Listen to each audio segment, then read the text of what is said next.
This is the Big O Show. This is the Big O Show.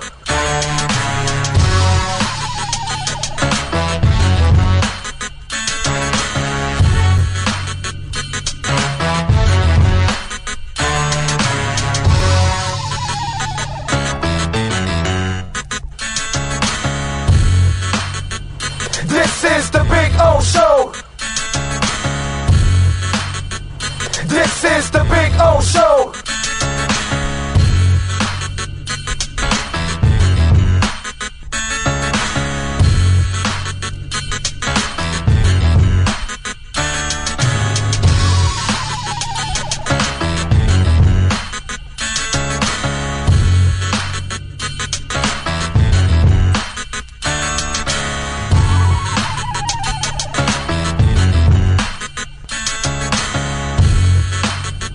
This is the Big O Show. This is the Big O Show. This is the Big O Show.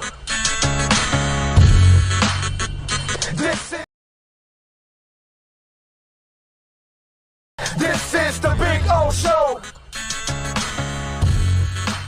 Sports fans love a place with great food, cold drinks, and TVs everywhere. That's why sports fans love Sports Grill and their 7 amazing locations. Check out the Bird Road location at 11481 Southwest 40th Street in the back corner of the West Bird Shopping Center. Sports Grill is also now offering some great employment opportunities. All kinds of positions are now available from kitchen to hosting. Call for more information at 305-485-8845. From wraps to salads to amazingly delicious specialty dishes, Sports Grill is the home to the legendary special grilled wings. Since 1987, Sports Grill, good food, good drink, and good friends. It's the Big O Show. You're tuned in to the hottest sports radio. When you need your warehouse looking good while staying efficient, there's only one place to find the finest racks in the business. Pallet Rack City in Hialeah. 305-424-8547. That's 305-424-8547. Pallet Rack City is the company you need when you want your warehouse sporting the finest racks in the business. After all, who doesn't love a great rack? Pallet Rack City. 305-424-8547. That's 305-424-8547. Orlando, a.k.a. the Big O. He covers all the South Florida teams. For over 16 years, EJDconstruction.com has provided South Florida residents quality craftsmanship, accurate project management, and exceptional service. That's why EJDconstruction.com is an A-rated member of Angie's List and the Better Business Bureau. When you're looking for the right custom home builder for additions or home remodeling, please call my friend Eric at 305-433-4843. That's 305-433-4843 for EJDconstruction.com. Offense to the heat, well, you know what I mean. Monday to Friday, Fly Pablo in the... There's no need to drive around South Florida wasting valuable time looking for a new or certified pre-owned Acura. Go to the #1 volume sales dealership in the Southeast United States. Craig Zinn's Acura of Pembroke Pines. Purchase with pace and space in a dealership tailored to your needs. From home buying to providing that personal touch. Contact the 2020 Satisfaction Award winner Craig Zinn's Acura of Pembroke Pines. 888-776-5123. That's 888-776-5123. Or visit them at 15601 Pines Boulevard in Pembroke Pines. Show O's on the radio, the top's where we gonna go, Miami, that's the way we roll. Folks, you can support the hardest working sports talk show in South Florida through Cash App or Venmo. Just search Cash Big O Show. Support us through Cash App or Venmo. Cash Big O Show. We thank you for your incredible support. On the morning show, Big O, no one has a similar show. Talk sports, talk plays, talk... If you're a Miami sports fan, then there's only one store to go to, and that's Caneswear at Miami Fanwear in Davie. They're your one-stop shop for all your inner Miami CF, Canes, Dolphins, Panthers, and Marlins merchandise. They have hats, t-shirts, game day jerseys, and so much more. Located at 2511 South University Drive in Davie, and open 24/7 online at Caneswear.com or InnerMiamiWear.com. Call them at 954-835-5597. Caneswear, the spot where Inner Miami and all Miami sports fans shop. live and direct, because nobody do it better than Big O in the set. From sunrise, listen live. When you're ready to purchase a new home or refinance the one you have, American Dream Lending will make sure your loan experience is easy with fast approvals and quick closings. With many loan programs and competitive rates, now is the time to turn your dreams into reality. Ask about special financing for veterans. They never charge an application fee, and you will work directly with one of their experienced loan professionals. Stop dreaming and contact American Dream Lending today, 786-802-1727, or online at adreamlending.com. The viewpoint, statements, or beliefs expressed on the following program by the host, guests, or callers are not necessarily the opinions of FantasyXS.com, Media Group Inc., ownership, management, sponsors, or website. When it comes to South Florida sports teams, very few in the media have witnessed, lived, and covered it like the Big O. Let's start the program dedicated to your favorite South Florida teams with a passion that's unmatched. The Big O Radio Show is on. Here's the Big O. Good morning, or crappy morning, however you want to look at it. It all depends. If you're in the crypto world, then, it's definitely a good morning because, over October, November, and December, I think we're going to have a lot of good mornings. But anyway, welcome aboard on a torrential Monday, right? That's kind of what it is. It's going to be another storm, although it's kind of selfish for us to only complain about the Dolphins because the Panthers are undefeated. They are the only undefeated team in the Eastern Conference. I mean, I believe there's 4 in the Western Conference. There's only 1 in the Eastern Conference. The Canes actually beat NC State, and Tyler Van Dyke, kind of ran his mouth. And guess what? The young man has the body that can cash those checks. The Heat did lose. And, Ira was talking for several months now on the show, his concern about the backup point guard position. And sure enough, it reared its ugly head the other night. Tonight, they will take on Orlando. So all is not negative. Dude, Inter Miami won. Not that they're going to the playoffs or anything like that. They've got 3 games left.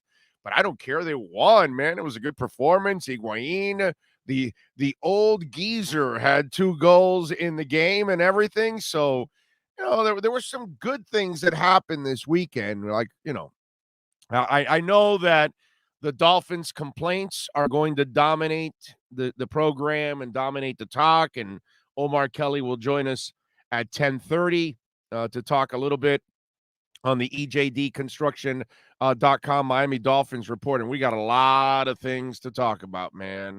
I mean, it's not just about Shib hanging in at 40 now, and it's finding another higher floor. No. It's not just about that. No. I mean, we got a lot of other things to talk about. I mean, will Bitcoin hit 70? I mean, there's important things to talk about here on the program, okay? And so eventually we'll get to the Dolphins and, whatever they did this week. No, I'm joking. Listen, I don't know where to start, where to end, what's the middle, and this is the one thing that when I look at the Dolphins right now, I don't know who to trust. I don't know who to believe. Flo just went through this whole thing and lied to everybody because he didn't want to actually really say what his structure was for the offensive coordinator. So he kind of misled everybody. And then after a thorough embarrassment, he had to correct the issue he had, because if he actually did it the way he said he was going to do it, then maybe you would have had a shot at success, but obviously you were doing it differently than you told us. And so, I there's a part of me that is kind of, it's kind of like I'm torn in all kinds of directions right now, because I really don't know what's going on in the organization. I really don't know if they know what's going on look at the results. This is some of the worst coaching I have seen in Dolphin history, period. And that's Camflo can now, he's going to move in right next to Cam Cameron and others and Adam Gase. Because you think about it, his teams are becoming worse than Adam Gase's teams. And his team right now is currently as bad as Cam Cameron's team. Right? I mean, it's not like they have a ton of wins left on the roster anymore. We can't imagine them turning things around anymore now. Maybe they get lucky and they win another game or two, but it's not because they're actually going to figure this out, because that's the frustrating part, that when you look at your head coach, he has no answers. And we're at a point now where we have nothing left for this season. You understand that, right? That's the thing about what's going on now. We have nothing left for the season. I told you last week, listen, hey, maybe, it's up to Tua development now. Over the next, so many games, Tua plays well, you can at least feel good about your quarterback and not your, you got to now build everything else around him. And at least you say, okay, well, if they can improve coaching, if they can get a better offensive line, then Tua can move on. You know what I'm saying? But Tua's not going to be here. It doesn't look like Tua's part of the mix. So who cares about his development now?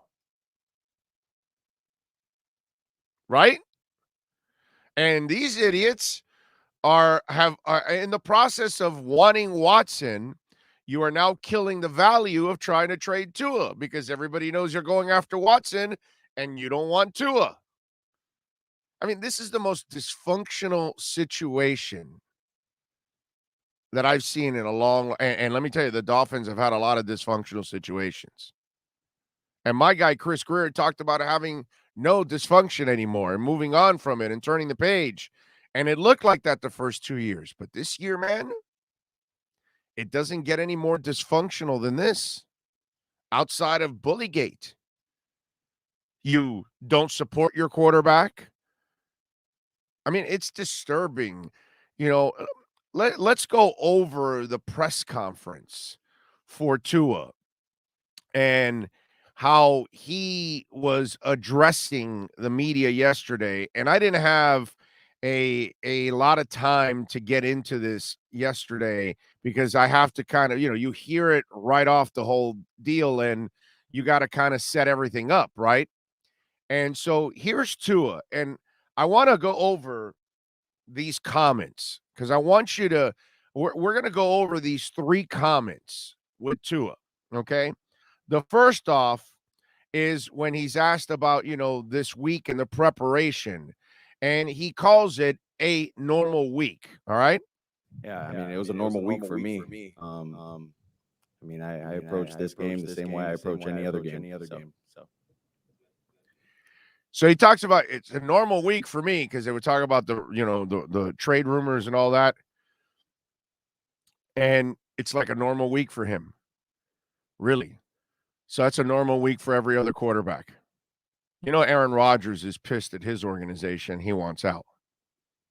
When you don't get support, why the hell should you be, committed to them? Think about that. Are you going to stay married to somebody that's constantly cheating on you? Are you going to stay loyal to somebody that's constantly cheating on you? Because that's what the Dolphins are doing. And as I said yesterday, it's pretty interesting that a team that's married already to one wife is searching for another wife. That's illegal in this country, isn't that? But, I guess the irony of it all, they want another guy that cheats on his girlfriend. I guess the Dolphins and Watson are made for each other. So this is a regular week for him because, of course, all other 31 quarterbacks in the NFL have to deal with your head coach and your GM openly trading for somebody else. Openly trading for somebody else. It's a normal week for him. Yeah, no, it's a normal week for me. Nobody cares for me here. They don't really support me. They all tell me one thing and they're doing something else. That kind of stuff. That's what's going on, right? So then he goes on and talks about Flo's transparency. Trade that doesn't necessarily seem like a normal week, even though it's kind of been consistent all season. Yeah, I would say it still is a normal week. The only thing is, I really respect and appreciate his transparency, with where he's at with that. But, within our conversations, I like to keep those private too. So, I mean, he keeps it private, but they don't. He takes the classy road. They don't. They openly cheat on him. They openly drafted him and not supported him. They thought they were giving him an offensive line. Yeah, an offensive line to break your ribs. They thought they were giving him wide receivers. What, a whole bunch of unreliable dudes, except for his teammate from Alabama is the only guy, and Gesicki, of course. Only two guys you can really count on this team. And his transparency. So the coach can sit there and tell you, well, hey, man, we kind of love you, but we're trying to trade for somebody else. And he said, he tells me about his conversations with Grier. So it's like the kid knows he's not wanted.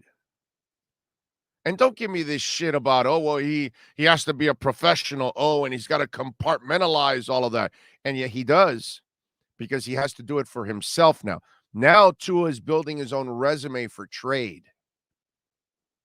Because Tua right now is playing for, 10 other teams that maybe might be thinking about a quarterback, and they say, hey, well, why don't we trade for this kid? We're not going to have to give up much because they already screwed up. They're already trading for Watson. So they got to get rid of the kid. They're not going to keep that situation that uncomfortable. Yeah, this is the whole thing. It's so screwed up.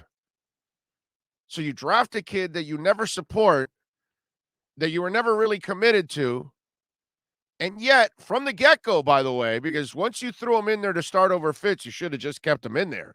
But you didn't. You're trying to win games, right? So you play the hook game with him. And I get that part because you're trying to win a game. But you got to pick and choose, man. You got to shit or get off the pot, bro. You got a young quarterback. You drafted him at 5. Stop effing around with a guy that never gets anybody to the playoffs and never has done anything in the playoffs in his life. And he's a nice guy and he's a bridge quarterback and all that. But if you drafted the kid, then draft him and develop him. But you were never really committed to the kid. And so now you shit on the kid. You've pulled the kid. You've gotten him injured now. You're putting him behind no offensive coordinators, no offensive line, very few reliable receivers. And now what are you going to do then when you trade him? What are you going to ask for? What are you going to get in return? Like, everything's done wrong. And when you read a Barry Jackson report that says that guys are comfortable with their future, and Grier, he may not, he may be safe for next year, and Flo may be safe for next year. This is what I start to wonder. Is Chris Grier truly in charge? Did he make the Tua pick, or did somebody else make the Tua pick? Because you got to think about this. The way it's all been handled, normally you get fired. So if you're not firing Chris Grier and Brian Flores, are you not doing it because somebody else picked Tua? So now you're backtracking, and now you're, you know what I'm saying? I don't know what to believe in this place. I just don't know what to believe. I know this for sure. The team is not as bad as it looks. The talent is not as bad as it looks. That I am convinced 100%. I am 100% convinced that the coaching staff sucks. Flo and his staff suck ass. They are a terrible coaching staff, an abolishment to coaching. They are an embarrassment to coaching. That's what they are. Because every week, no one's prepared. Offense, defense, special teams, they're all screw-ups. Veterans, young players, street free agents. I don't give a shit who it is. They're all garbage. I don't believe all these players are as bad as they look. What I truly believe is you got one shitty coaching staff. You got one garbage ass staff. That's what you got. And that's what's killing the development. Ricardo Kuchikian. Thank you, sir.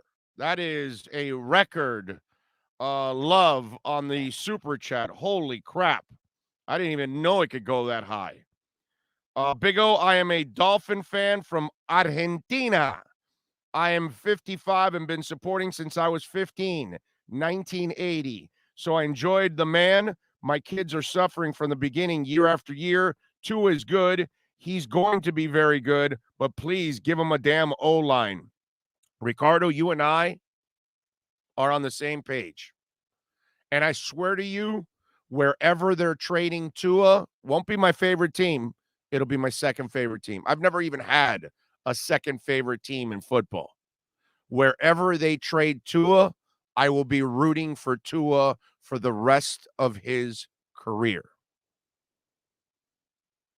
What they've done to Tua here is practically a crime.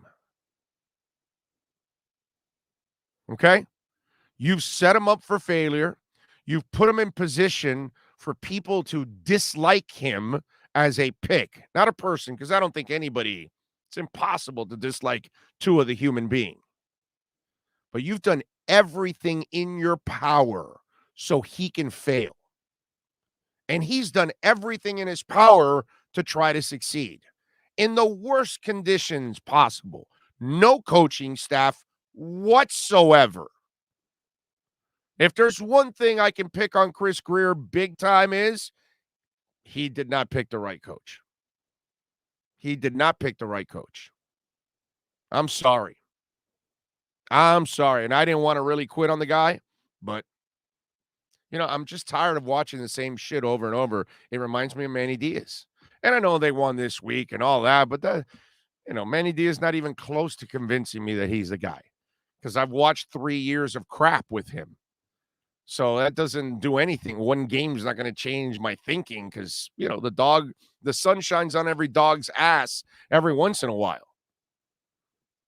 But I just, to me, there is nothing more disgusting than what I'm watching on the coaching sidelines. Okay? Flores looks lost, bro. All right? Lost. Tom Hanks had more direction in Castaway than this clown does as the head coach of the Dolphins. I mean, it is a clown freaking show with Flo. It's disgraceful the way he's handled the quarterback position. It's disgraceful how he's handled the offensive coordinators. It's disgraceful how he can't do anything with the offensive line coaches. Nothing, dude. And the worst part about it, he looks like he's so damn stubborn that he doesn't listen to anybody. And he does whatever the hell he wants. So for me, I am so disgusted with Flo and his staff. It's not even funny how disgusted I am with that staff. How inept they are. How effing stupid they are. How about that? How about let's be brutally honest? What you're not going to get on those pussy-ass stations on the air now. I mean, the guy's useless, bro. He has no answers. None. Zero. he looks like the same schmuck I would see named Cam Cameron on the sidelines or Adam Gase. Just as dumb. Not one answer for anything, dude. And your expertise, the defense, why didn't it come through yesterday when you needed it?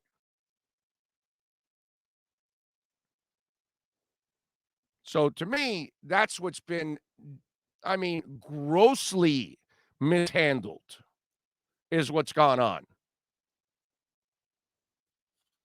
So here's Tua's third answer on blocking it out. Challenging, tough to block that out? Not necessarily. Kind of how I answered Omar's question. I respect, what Flo does, and he's transparent. He sits me down, he tells me what's going on. He has conversations with Greer, and he kind of keeps me in the loop with all of those things. But yeah, that's I hear it, but I'm not really focused on that. So let me tell you something. He's certainly not focused on it because you don't perform the way he does. And yesterday, even with the adversity, and you still come back to drive back your team, that showed me some cojones and some character. And I like that. I tell you guys this all the time. I need to know what my quarterback is like under chaos. Tua lives under chaos. Yesterday under chaos, he came back and got you the lead. You know what it reminded me of? Marino. Come back, give you the lead. Defense gives up the lead. You lose the game 38-35. And there were games, I'm not comparing the two quarterbacks, but there were games where Marino threw a couple of interceptions and then had to bring them back. I remember a couple of games in Marino's life where he was bad early on and he threw a couple of interceptions, maybe even a pick six or whatever. And, he's pissed and he's straightening out his belt and licking, and he's pissed and, he just wants to get out there and then light him up again and bring you back. And then what happened? J.B. Brown gets toasted for a touchdown or something. Give me a break. So it's just one of those things that just to me, that's what I've kind of been marinating on overnight, after the post-game show. It's just how everything is mishandled by the coaching staff. Absolutely mishandled. And I don't know, man. I heard stories about, John Gruden would call his GM at 3 a.m. Hey, I need a third string tight end. I need you to make sure you get one for me tomorrow morning. John, it's 3 a.m. What are you doing? That kind of shit used to happen in Tampa when he was there. And so I'm just wondering, what's the relationship with Flo and Greer? What's because they say they're hand in hand, and I get that. But if I'm Greer, I'm a little concerned about this at this point. If I'm Greer, have I given him too much power? And by the way, at this point, you can't take it away because then just the relationship will become all strained. So how do you fix any of this? And where do you fix it? Because think about this. Okay, so your season goes awry. Jalen Phillips isn't playing. Igbenogany can't find the field at all. Forget the football. He can't even find the field. Forget ball skills. My man can't find a 100-yard field to play on, okay? 120 we want to add the end zones just to make it a bigger thing that he can't find. So you think about all of this, right? Half the media and half the fan base, just to be fair, maybe it's a little more, I'm not sure. They don't want Tua, right? So then half of you don't think Tua is a good pick as it is, right? Correct? There's a whole bunch of you, I'm sure you're always complaining on the thing. So if you look at it on the personnel side, right, it looks disastrous. Austin Jackson, it's death, taxes, and an Austin Jackson holding. Guaranteed. everything in life. Well, you know what? Let's add a Preston Williams drop, too. Those are the 4 things you can count on in life. And please cut Preston Williams already. And again, flow. When you keep, Albert Wilson and Preston Williams and all these guys in front of Matt Collins, who again made a play yesterday, it's a big indictment on who you are. So, but you think about all these personnel things that aren't working out right now, right? But especially with the quarterback. So normally, all right, in a normal world, I think that would cost anybody their jobs, normally. And I'm not saying to fire Greer, because I still truly believe that the entire problem is that you've got the wrong coaching staff. Seriously, I truly feel this is one of the worst coaching staffs, not just in Dolphin history, but all time. Okay? All time. This is one of the worst coaching staffs ever. So you would figure that this is a problem, right? Okay, so if Barry Jackson's report is right, and I don't trust Barry for anything on radio, but hey, in sports, he does an excellent job of covering sports. Doesn't know jack about radio, but definitely in sports, he knows his stuff. And so if he's reporting that they're safe, then I'm wondering who made the Tua pick then. See what I'm saying? So I'm wondering, is he really in charge, or do we have eight cooks in the kitchen now? Because people want to tell me that Stephen Ross is not saying anything. Peter King just reported that Stephen Ross is not pushing the front office for Deshaun Watson. That's Peter King reporting that. Peter King doesn't pull shit out of his ass. So Peter King says Ross is not pushing the front office for Watson. I start going, well, wait a minute. So did they push for Tua? And then the front office is saying, we told you. Okay, you guys go ahead. Do your thing. Go trade for Watson. I don't know what's going. That's my point. I don't know what's going on. And I don't know who to believe anymore. Because I gave you the opportunity, Flo. I get that, you want to tell me some guy is a little iffy in injury and he may play, may not play because you're trying to keep somebody. But the offensive coordinator stuff, you didn't need to lie for that. In the end, dude, you're going to get blamed for it anyway.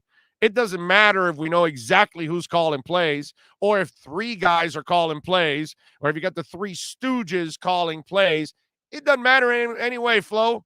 You can hide all that stupid-ass information. Falls on you, dude. Falls on you, Cam Flo.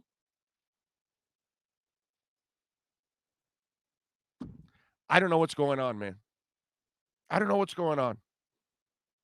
I have no idea. All I know is we're involved as a Dolphin Nation in another mess, in a team that is lost now, where we thought we were watching some progress over the last 2 years, and there's been none.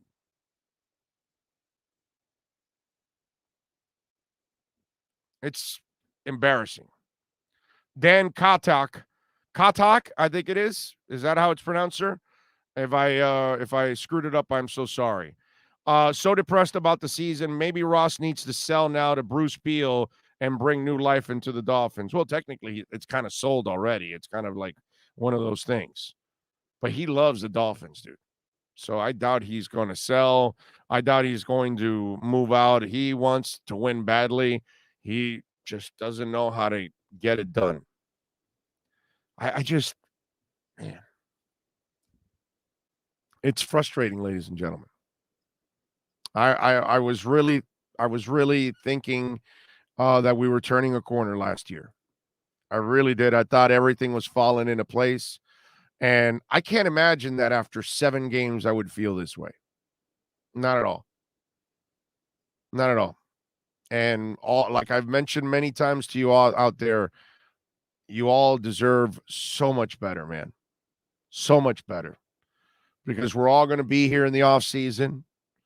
I hope to with ARS and others, whether it's sponsors or donations like that, that helps us to grow. And when we go to the East West or the Senior Bowl, and I'm trying to already work a deal to go out to Vegas. We need a lot of help to do all this, but we're going to be talking about the East West and the Senior Bowl again, and the Combine, and all the talent that we see and everything. And then for what? You know what I mean? It just kind of drives you crazy that we're going to go through the cycle again, and we get back on that hopium horse, and we want to see them do well, and somehow or another they can't find their way, and we end up here with Dave Wanstead, and then we end up here with Cam Cameron, and we end up here with Adam Gase and with Tony Sperano, and now with Brian Flores. It's just, and the buffoonery does not end. Whether it's Wanstead with lobster traps, or what was that, Feed the Wolf or something that Tony Sperano had, and whatever, what was the Flow saying that he had this past week? I mean, it's just disturbing. It just is. It's sad at every level, dude. Every level. Miami RW says, I believe most of the fan base wants to keep Tua and build around him. The portion of the fan base that wants Watson is small but louder. What percentage of fan base would you say is behind Tua? Miami, I want to say it's less than 50%, because they've been polluted, So there's a lot of people that aren't thinking, they're just sheep and just following. Tua's not the problem, dude. Tua's fine. If you actually built around Tua, you'd be all right. But you haven't. You can't build a line. You can't build a running game. You can't get reliable receivers. I mean, what do you want the kid to do? So Tua's not the problem. There's a lot of problems on this team. Tua's not one of them, man. But he has become one of them. And what does it say about the organization that they want to acquire a person like Deshaun Watson? I mean, they must be convinced that these are 22 gold diggers. And I'm not trying to, make light of their allegations and whatever horror they may have gone through or assault that they may have suffered. Okay. I'm not trying to do that, but this is what this is the impression you're leaving me. That if you're so convinced, but then again, look at the team. So what would you know? You know what I'm saying? The team's a disaster. They can't win. They can't coach for anything. So I can't even trust them if they think they have intel that says Watson will be all right. You're going to trust them? I still think this is Houston going, this is our last chance before we have to play Russian roulette. If we don't trade him now, we don't know what the offseason holds. And if he's guilty, we're screwed. If he's innocent, well, then we got a chance to make more. It's, to bring it back to crypto again, it's those of us holding Shiba, right? And you don't know when to get off the gravy train. Because right now, if you bought Shiba, a couple months ago, like I did, and you're where you're at now, you're making a little cash. You can pay a couple of bills. I mean, you're not going to get rich or anything, but do you hold on and wait for down the line when you can get even more is the question. Or maybe you get more. Maybe it goes back down again. You don't know. So you don't know when to get off the gravy train. Kind of the same thing. Houston doesn't know when to get off the gravy train. So they want to get off now because they don't want to take the chance later. Let someone else take the responsibility of trading for him, trading for the problems, and then a wait for the resolution. Dolphins luck, he'll be found guilty. He'll have to go to jail. And then when he gets out of jail, he'll have to serve suspension for I don't know how long. And then he's eligible and he's about 35. Papa Tony Gaming says, and thank you, sir, for the love on the super chat. I was a Tua hater, and now I'm a Tua believer. After yesterday's performance and press conference, he is 100% more man than Greer and Flores will ever be.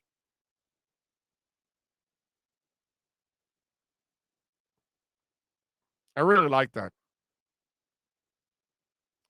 I like it because Tua deserves it. He deserves the admiration. He deserves your support. He deserves your understanding. And guess what? He's not getting it from anywhere else. So I suggest this to the Dolphin Nation. Show him your support. He deserves it. All right, let's take a quick break. And Omar Kelly will join us on the other side for the EJDconstruction.com Miami Dolphins report. The Big O Radio Show is home for the hardcore Dolphins fan. That's why we give you Omar Kelly twice a week. Buckle up. It's time for the EJDconstruction.com Miami Dolphins report, exclusively on the Big O Radio Show. All righty, there he is. He's still in Fuckus. Let's go, Fuckus. Fuckus. Let's go. I would get people really nervous when I would say Fuckus at QAM. They would get really nervous because they're worried about the FCC. And it's like, dude, I'm not saying the word. Relax. Take it easy, okay? Take it easy.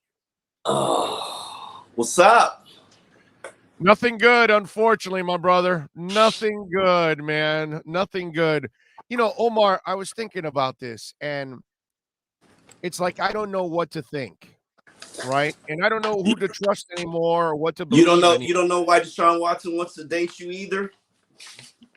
Oh no, we talked about that yesterday. You know, he's a serial cheater, and so are the Dolphins, so they kind of belong together. So I get that already. So that part I understand. So listen, they're not committed, man. They're not committed. No, they're not. They're not. And they're in an open relationship. So walk me through this, because okay, now again, dude, I've been at this a long time, so it's made me cynical, and I'm sure to a certain extent you too. I look at what's gone on with the whole Tua mess, and you drafted a young man that you basically really didn't technically support. Almost, it almost feel if Flo almost treated him in a way like he treated Rosen, like he was kind of quitting on him quickly. You know what I'm saying? So no, I don't think that's it. And I don't think that it's being portrayed that way. And I don't think it's healthy for the media, not just nationally or locally, to portray it that way. This is an unprecedented circumstance for many reasons. And we can sit here, we can debate about how hasn't been given a fair shot and how he hasn't been given a fair shake. And, oh, the O-line needs to be better. Oh, the wide receivers, if they can get healthy. Garbage coaches, clown-ass coaches. Nobody gives a fuck. And this is the NFL. Nobody gives a fuck. Xavier Howard was playing in Tampa Bay with a groin injury, got roasted. Did you give a fuck? No. You didn't. No. I'm sorry. And I love Tua, but if you're part of this organization and you've been at the ocean absolutely, literally lost in the ocean for 21 years, rudderless ship, going nowhere, no matter what you do, it all fails. And really, the only universal theme is that you don't have an elite quarterback. And you know, everybody in the league that's winning has an elite quarterback, generally, except for Tennessee. No, hey, hold on a second. Wait a minute. Derrick Henry now is going to take over as a quarterback too there. So he threw as many touchdowns as Stay Tannehill yesterday. stay on task. Stay on Oh, task. there you go. I know you want a Tannehill that hate. Derrick Henry. That Derrick Henry's special, bro. He Stay carries out- him listen, offensively. And now Tannehill is he's out there as a wide quarterback. receiver too, and you know he can catch passes. That's right. So Um, soon it'll be Derrick Henry throwing to Tannehill. Listen, Soon. they might have one of the best teams in the NFL. Tannehill's their quarterback. Say that. Yeah. Put those in Oh, words. yeah, for sure. Dude, Put it Tannehill in is words. better. Dude, Tennessee Tannehill Titans have Tannehill is better than Trent Dilfer, and you want a title with Trent Dilfer. So yeah, of course. You can, if you have the kind of team you have there, Tannehill can win a championship for you because all he has to do is manage the damn game, make a couple of passes. It's not that difficult. It's Trent Tannehill will Dilfer. walk Just a away. couple of Tannehill passes. will walk away from the NFL making $500 million. Yeah, He wins. Yes, he does. He does He win. wins. He does win. He wins. He's a good kid. Listen, He's a good kid. He deserves it. And I love Tua. I have respect for Tua. I believe that Tua will be a success in the NFL. The Dolphins are not in love with Tua. Nobody in the Dolphins are in love with Tua. So let me finish my question. Let me finish my question. What'd you say? Let me run this scenario by you because it's driving me crazy now.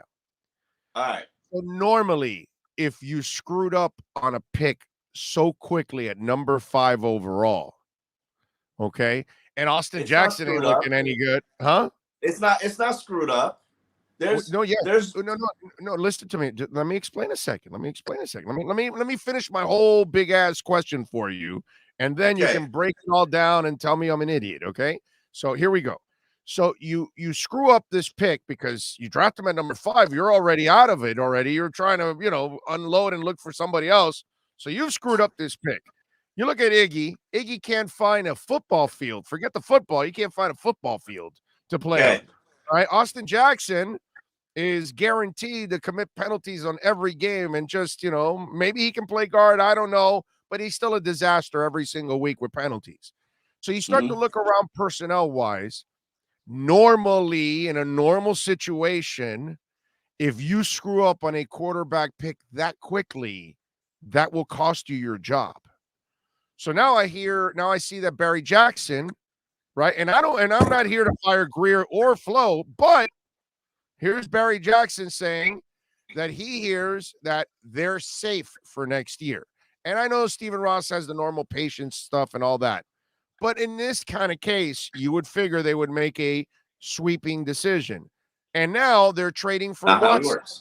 Not how it works. No, wait a minute. Hold on a second. Now they're trying to trade for Watson, and they're probably competing with Carolina, Philadelphia, whatever. So overall, I'm wondering, was Tua really their pick? Or did somebody else in the organization push for Tua? Because they are very nonchalant drafting, getting rid of him, and quickly moving on to the next guy. And there is no blood in the water from it. So I'm wondering, that's strange, dude. Steve Ross doesn't make draft picks. And Peter King just reported that Stephen Ross is not pushing them at all for Watson. Stephen Ross has come out and said he's not pushing them for Watson. Okay, but here's the thing. I don't know what to believe anymore, bro. Because you can believe that Stephen Ross ain't pushing for nothing. Stephen Ross, that's not how he operates. He puts people in charge. Should he do a better job hiring? Yes, but and he lets them do their job. That's what I've always thought too. But this is kind of strange, dude, that you draft a number 5 overall pick and you've basically quit. I think you basically they have not quit on him. They have not quit on him. A supermodel wants to date them, and they are in an open relationship and are keeping their options open. And there is no, I'm sorry, Tua's not owed anything. What is Tua owed? No, I'm not saying that he's owed. I'm just saying then don't draft him. Don't draft him if you're not going to support him. Don't draft him. That's all. You should have drafted another position. Hold on. They You should have supported him drafted another position and more than kept. Tannehill ever got supported. They You supported huh? him more than Tannehill ever got So supported. they tried. They tried. They failed. Okay, they failed. Now They that's tried. a whole different argument. That's a Well, no, completely but, separate argument. and listen, competence and incompetence is counted, my man. If you're incompetent, you failed to support him. That's Okay. all. It's pretty Listen. simple. When Flo comes out after press conferences after every game and he has no answers, Flo's just incompetent. He looks like a clown out there. That's what he is right now. He's a clown. He should have a red nose and hair and all that. That's how he should stand on the sidelines, because he looks like a freaking clown because he has no answers. And they don't get better. And when he sits there on the podium and he tells everybody, well, they practice well, they don't make mistakes, and they don't make turnovers in practice, and this and that. And I thought they had a good practice. Well, apparently you don't have a good feel for jack shit, dude, because you're not doing anything right. You can't get an offensive line coach. You can't fix your offensive coordinators. You don't know what the fuck you're doing, basically. That's what's going on with Flo. So incompetence means you think you were going to support him, but problem is you're not good enough to know how to support him. That's what it looks like. As I said to you yesterday, I don't care anymore. I fix it. Whether it's Deshaun Watson, whether it's continuing to invest in Tua, going and trading for an offensive lineman, because God knows that's the only way you're going to have a decent season. Do you have an answer? Do you have like an answer how you really would fix it? Who, me? Yeah, because this is hard, dude. Like this is a really difficult situation to fix. I'm wholesale selling everything because I'm starting over, and like this ain't good. It ain't. It's not even close. Right. You are arguably. I believe the Detroit Lions would beat you because they play with effort, intensity, and fire, and you don't. Like I watch players. I can't argue with you, dude. I can't argue with you there. They may have a shot against the Jets, but they'll lose to the Lions. You're right. You're right about that. You're right about that. You are one of the bottom 4 teams in the NFL. Despite all that you've done, you're not decimated by injuries, so you're not using that as an excuse. No, you're just. It's not working. None of it is working, and I can't fix it. There is no fixing this. The pieces don't work, and this is what you built. And you could say, oh well, it worked last year. Yeah, no, it worked because there were pieces that were included in it that made it all work, that sewed it all together. And you remove those pieces, and now it doesn't fit. And each year a team is new and different, and chemistry and all that kind of stuff. Your free agency was a bust. Your draft was a bust. Your draft from the year before was a bust. You're now on your how many quarterbacks is we're selecting now? 2. He's already selected 2. Do you believe that all these players are that bad? I believe that. I watched them coming off the field yesterday, and they couldn't give 2 fucks that they had lost. And I'm not saying that they checked out on Flores, but they've certainly checked out on this season, and they're going through the motions. And they don't care like past teams have cared. Like I remember, and I don't get access. Cam Cameron, those guys played super hard, bro, the whole year until the trailer thing. Then he lost them. They did. You got to admit it. They played hard until the trailer situation. I don't know. That team played to not be embarrassed. And they were anyway. I'm not talking about. They were pros. I mean, for whatever reason, it's not that they played hard for Cam, but that team was decimated by injuries. Yeah, and they still played hard until the trailer suspension. That's when he lost. Like that's when the guys said, like, "Hey, F you, dude. What are you doing?" I don't even remember that season. I've watched it from my memory bank. It's like the Men in Black. It's like the Men in Black scanner, and they just wanded my brain. I couldn't even tell you what happened. You don't remember, Doggy, that trailer played injured and stuff, and then he had, I think he had a personal issue or something, that he had something with a family member, and that Cam was being a jerk about her or something, and then suspended him for a game, and then the veterans like absolutely lost it because they knew what he was playing through the whole year and stuff like that. Do not remember anything about that season. I remember Cam Camarillo wanted the game, and Joey Porter told Cam Cameron that you don't know shit, and like we're done. We're done here. Yeah, that's all I remember. And Randy Moss tearing ACLs too in one game. That's literally all I remember about that season.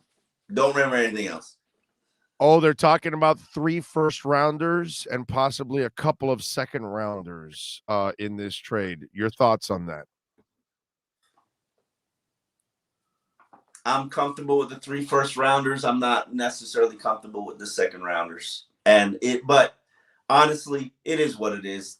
You're not gonna do shit with your first-rounders anyway. So who gives a fuck?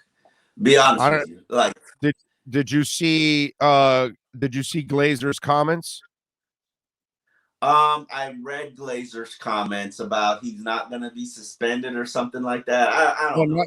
Not just that. Let me play it. Let me play for you. Previously, you reported that Miami was interested in trading for Houston quarterback Deshaun Watson. What is the latest on that? They're still very heavily engaged with trade talks to the Miami Dolphins. What I'm told this week is that another team actually called up just to inquire, and the message the Texans were giving off of, you've got to beat Miami's offer. So it looks like it's all heading toward that way. I do also know that they're looking still for at least 3 first-round picks plus 2 additional picks for Deshaun Watson.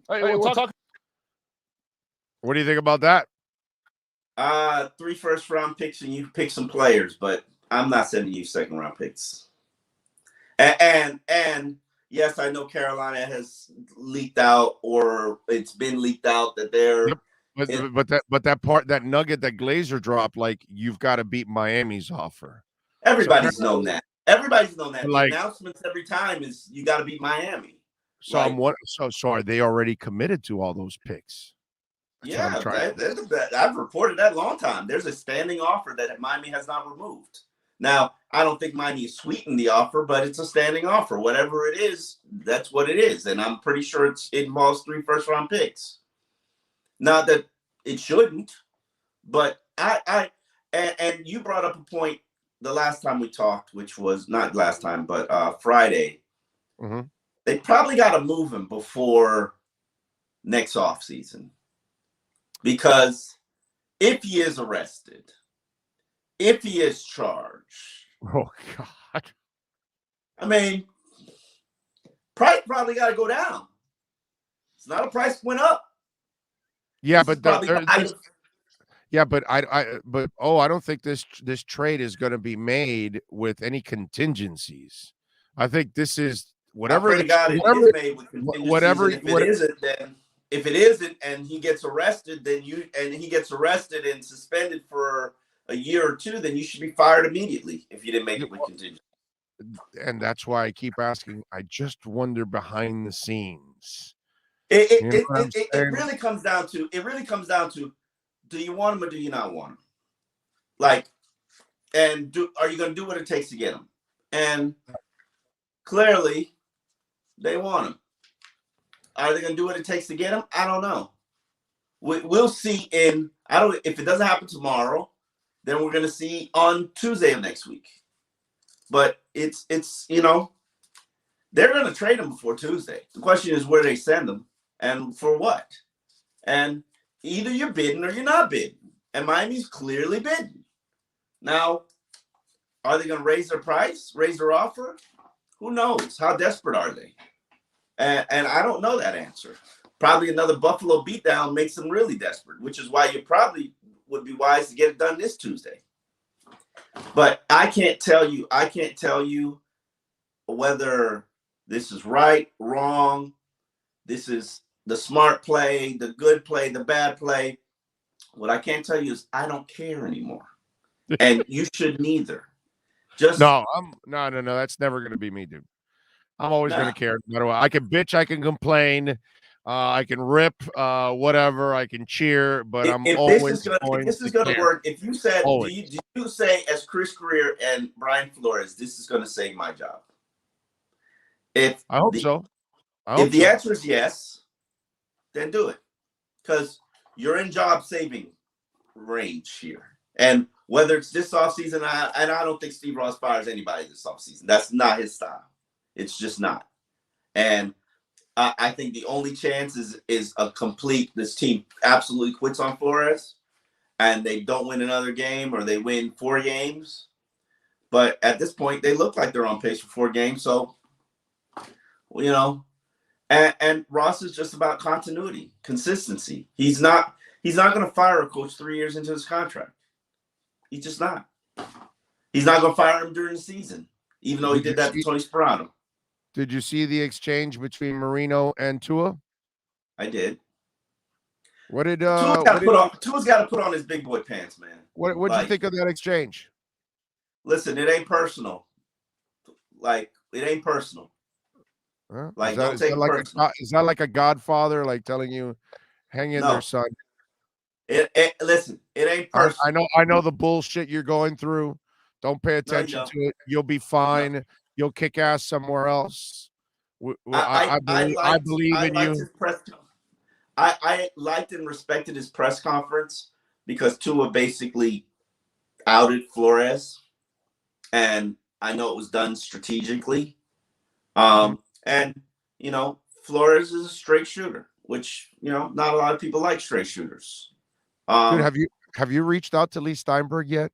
Because he must be a pressure cooker right now that is dying to explode and say, and you know, he's already said stuff in the past about Tua and the injury or playing or whatever, that he broke some news.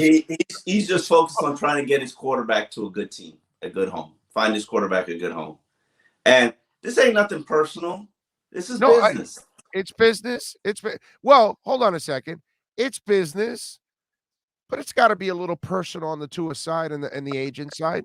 They got to feel a little pissed off. It's like, wait a minute. Hold on a second. So a little over a year ago, you had a card at number 5, and you wrote our name.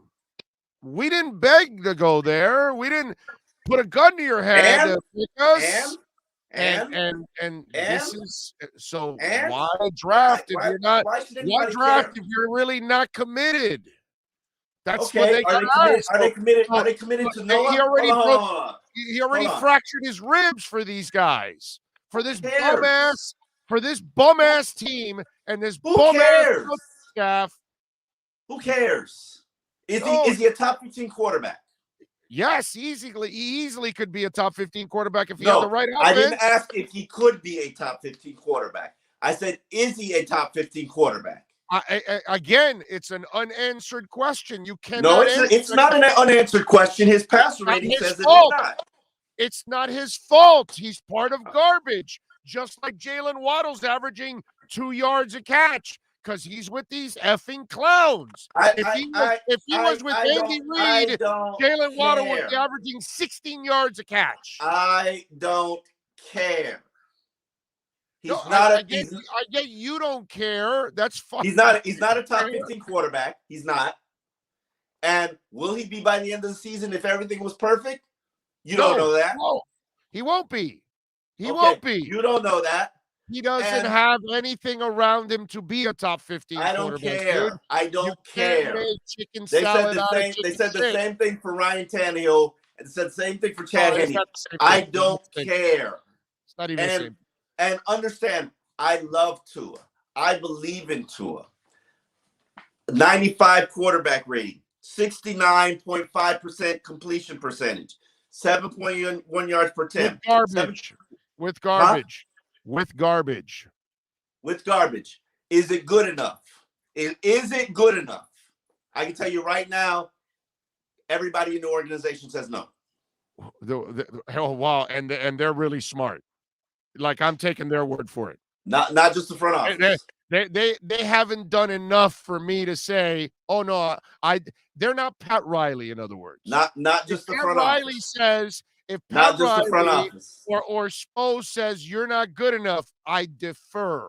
I may not just the front office, but I respectfully defer. When they tell me something, I can challenge anything and everything that they say. Not just the front office. Everybody. I don't care who it is. Front office, coaching, owner, whoever you want in that organization. I will challenge any of them. It's just not good enough. And Steve Young, just like everybody. Hey, Steve Young wasn't good enough either in Tampa. Okay? When you're surrounded by shit, that means you're in the Did you just say he's going to become Steve Young? Is that what you're saying? What I said is he could be a Steve Young if you put him. If you put him with Terrell Owens and Jerry Rice. I need you to put your name on it. Steve He's going to be traded away and he's going to turn into Steve Young. I need you to put your name on it. Right now, he's Steve Young behind Lawrence Phillips, missing a block and concussing him and knocking him out for the rest of his career. I love Tua. I love Tua. I am not willing to say he's going to be Steve Young. I'm not willing to say. I'm not willing to say he's going to be. I'm not saying that he's the same player as Steve Young. What I'm saying is he can be just as successful as Steve Young. If he was with Andy Reid, he would be a lot better off. This isn't personal. Chris Greer can be fired at any time. Brian Flores has a 5-year guaranteed contract. He can be fired at any time. These offensive coordinators, for poor performance, they can be fired at any time. Josh Boyer can be fired at any time. Any player on the roster can be fired at any time, can be traded at any time. I'm sorry. There's nothing that makes Tua special outside of this outside perception that things have to be gifted and guaranteed and promised to quarterbacks. It's not gifted or it's just, dude. It's a terror. Omar. Nobody can play behind that line. And I was the first one that said it. He's making the line decent. They ran for 100 yards, only allowed 1 sack last so Sunday. How can you say it's not good enough if he's elevating? It's just not good enough, Big O. They are not winning a championship with Tua. They know that. Yeah, because it's not a championship team. No, that's why they don't believe he's good enough. Are you saying that Tua's holding them back? They don't believe he's good enough. I don't agree with them. They don't believe he's good enough. And with Deshaun Watson sitting out there, they want it. And if they tell me that he's not good enough, I tell them they're wrong. That's all. I tell them they're wrong, and the problem is you don't know what you're doing, and you don't know how to protect the kid, and you don't know actually how to build an offense, and you can't even find an offensive coordinator. You can't find an offensive line coach. And all your points are valid. And if everything in the universe was perfect, they probably would still believe that he's not good enough. And that's contradicting, right? You know what you can't tell me that everything's valid and then you can't say he's not good enough. The bottom line is they don't believe his arm is good enough. And I cannot at this point argue against it. Okay. And you can say whatever you want about it. I've seen the same arm succeed. It's named Joe Montana. Same arm, dude. No difference. No difference at all. Zero. And Joe Montana didn't have a great arm. And I could disagree with them. You could disagree with them. I believe he's going to be a phenomenal quarterback when he in 2023. They don't want to wait. And they don't want to chance it. And I understand why they don't. Now the question is, will they get a deal done? Because you can't say, yeah, I want to fuck somebody else. I'm gonna go fuck somebody else. And then when that person doesn't sleep with you, come back and say, yeah, she didn't want to sleep with me. Right. Yeah. I'm still here. I'm still here. Let's do it. Like the damage is done, bro. Like you saw to his face. Right. He knows they don't love him. Oh no, yeah. No. He knows do you want to be with somebody who doesn't love you? No, not at all. Not at all. I wish the best for him. I wish the best for him, and I believe in him, and I believe he'll be successful wherever he goes. Like they can't force people to love you. You cannot force people to love you. Right. No matter what you do, you cannot force people to love you. And you should aspire to be with somebody who loves you. Flo don't love you. There's no doubt about that. Love you. Your teammates don't love you. Like that's wrong. I can't. It is what it is. I can't like. Well, they polluted the water. The coaching staff polluted the water and forced fans, media, and even his own teammates to not believe in him because they don't believe in him. Deshaun Watson polluted the water. Deshaun Watson is trying to steal his team. He's not the problem. It is what it is. It's nothing personal. And for Deshaun to want to play for Chris Greer and Brian Flores, props to him. More power to you. I hope you get what you deserve. All of it. So he's a predator and he's a drug addict? What do you mean? You got to be a drug addict to want to play for Flo.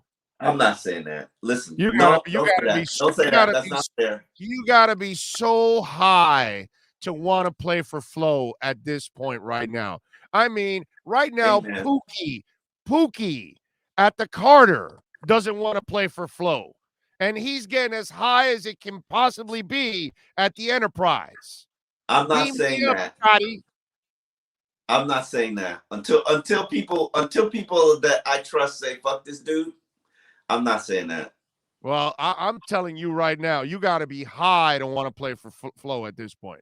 So, Deshaun you know what? When you lose, you know what? I'm not surprised. He doesn't make good decisions anyways. Well, listen, when you lose away from the football field,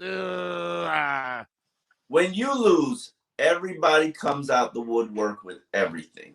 Everybody has every little negative thing to say, and everybody has, and they start dogpiling. You didn't hear none of this stuff in 2019. You didn't hear none of it in 2020. I know. And I heard. I said, people were like, "No, you're a liar."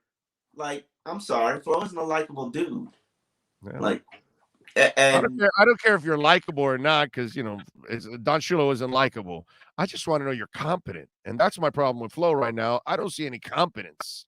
That's what I don't like. He was competent last year. Hey, you can be an asshole as long as you win, and you know how to win. You know how to put people in positions to win. He's competent. He proved he was competent last year. This year, he can't fix problems. Right. No, this year he created the problems.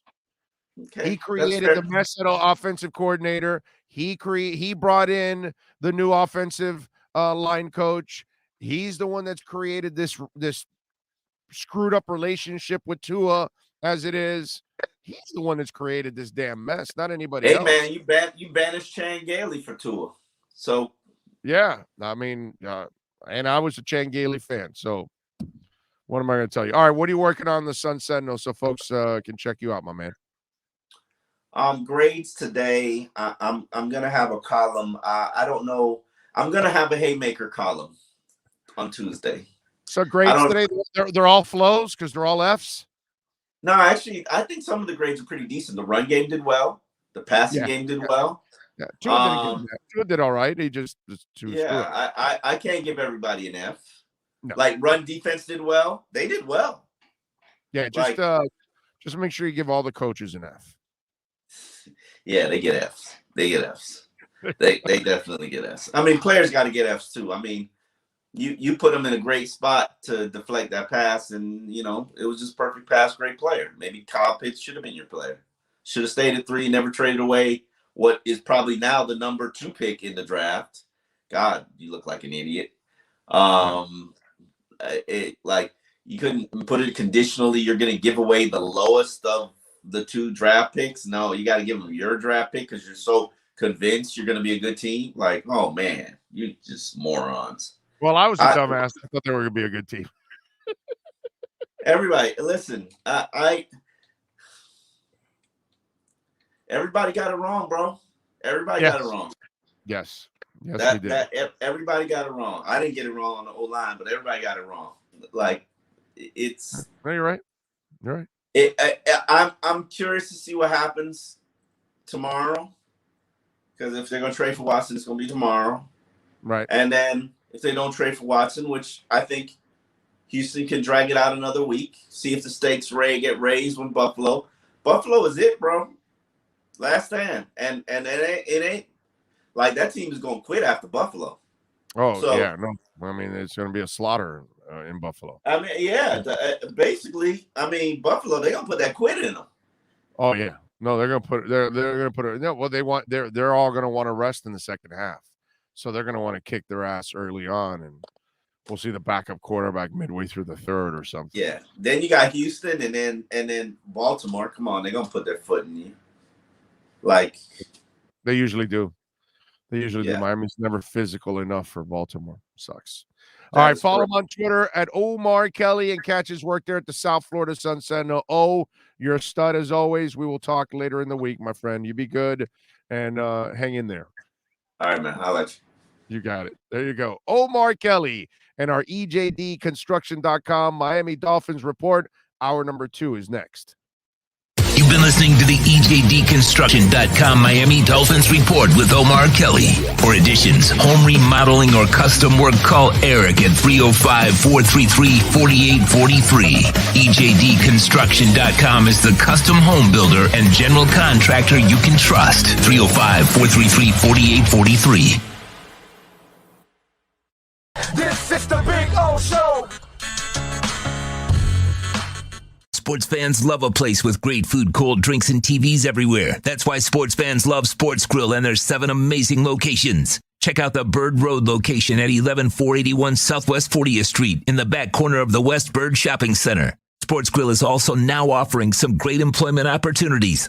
All kinds of positions are now available from kitchen to hosting. Call for more information at 305-485-8845. From wraps to salads to amazingly delicious specialty dishes, Sports Grill is the home to the legendary special grilled wings. Since 1987, Sports Grill, good food, good drink, and good friends.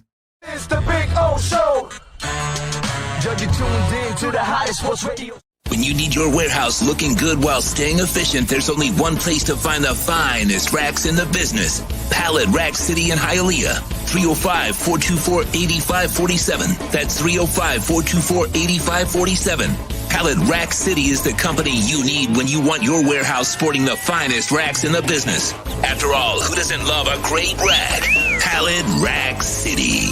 305-424-8547. That's 305-424-8547. Orlando, a.k.a. the Big O. He covers all the South Florida teams. For over 16 years, EJDconstruction.com has provided South Florida residents quality craftsmanship, accurate project management, and exceptional service. That's why EJDconstruction.com is an A-rated member of Angie's List and the Better Business Bureau. When you're looking for the right custom home builder for additions or home remodeling, please call my friend Eric at 305-433-4843. That's 305-433-4843 for EJDconstruction.com. Offense to the heat, well, you know what I mean. Monday to Friday, Fly Pablo in the... There's no need to drive around South Florida wasting valuable time looking for a new or certified pre-owned Acura. Go to the #1 volume sales dealership in the Southeast United States. Craig Zinn's Acura of Pembroke Pines. Purchase with pace and space in a dealership tailored to your needs. From home buying to providing that personal touch. Contact the 2020 Satisfaction Award winner Craig Zinn's Acura of Pembroke Pines. 888-776-5123. That's 888-776-5123. Or visit them at 15601 Pines Boulevard in Pembroke Pines.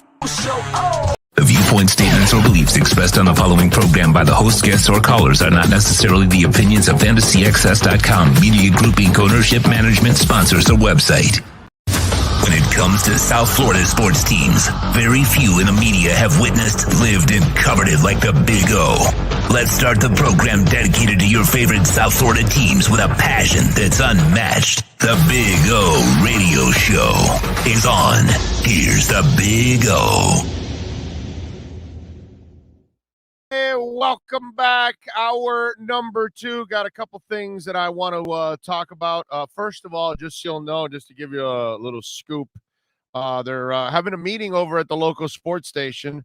790 done. They're going to do all gambling. 560 will be all local. Morning and afternoon shows will stay. They are rebranding No More 560 The Joe also on there. So if I get any more scoops, I'll keep you updated on what's going on the crappy station locally. So there you go. They are, and they could be firing somebody today. Just telling you. Don't want to see anybody lose their jobs, but there you go. A couple things. First of all, Frankie Fresco, thank you, sir. A little love on the super chat. And he said that Arizona did the same thing with Rosen. Yes and no. In theory, they are doing kind of the same thing, but in reality, Rosen is nothing like Tua. And Tua has proven that he can be a good quarterback, but you've got to put him in the right situation. You know, yesterday, I get it. He made 2 brutal mistakes, but he was able to bring you back. And very good quarterbacks to great quarterbacks have had those kind of moments where you make mistakes and then you've got to correct them and try to bring them back. And he did his job. Unfortunately, he doesn't have the kind of team that can complement him. You know what I mean? So it's a different thing where we never really saw, like what you saw from Tua yesterday, you never saw it from Rosen. You would see the interceptions. You wouldn't see the comeback. So that's the difference where you have some tangible evidence that Tua actually can do the job for you.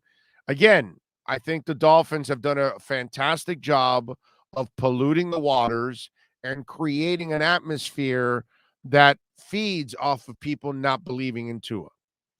Rob, also a little love on the super chat. He says, as Chris Rock once said, a man is only as faithful as his options. And right now, that's how the Dolphins are acting. I agree with that. Bus to Live, also a little love in the super chat. Thank you, sir. Or ma'am, I'm not exactly sure. It doesn't matter who we bring in. Coaches don't know how to utilize players, period. Exactly. And that's my issue with all of this, is that I think you don't have the right coaching staff right now. Maybe Flo could be better if he had the assistant coaches. But right now, Flo's a disaster. Folks, please don't forget to smash the hell out of the like button. It is very important that you smash the like button. We got well over 700 yesterday likes. It is super important that you smash the like button. And remember, if you want to make a donation, which we always appreciate on the super chat, but remember, Cash App and Venmo, the show gets 100% of the donations. On YouTube, they take 30% of the donations.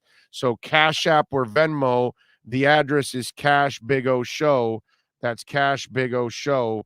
If you want to get in on Cash App or Venmo, Cash Big O Show. Ohio John, thank you on Venmo.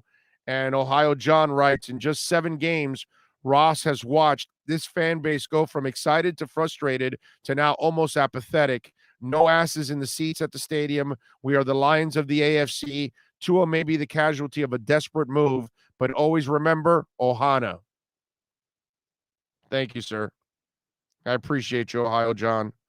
Thank you, my friend. Very nice of you. Appreciate it immensely.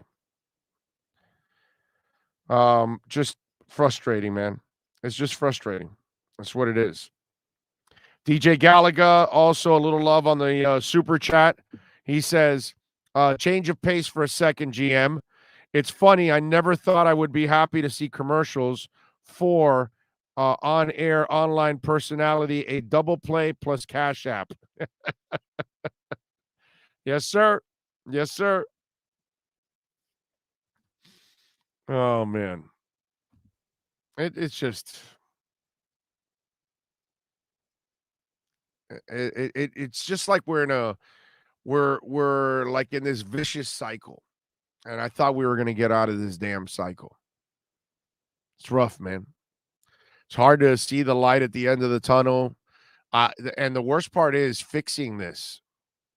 And I just don't feel like the Deshaun Watson situation is going to really fix everything. If you don't fix that line, you're going to trade for a guy that you're going to get him, killed, basically.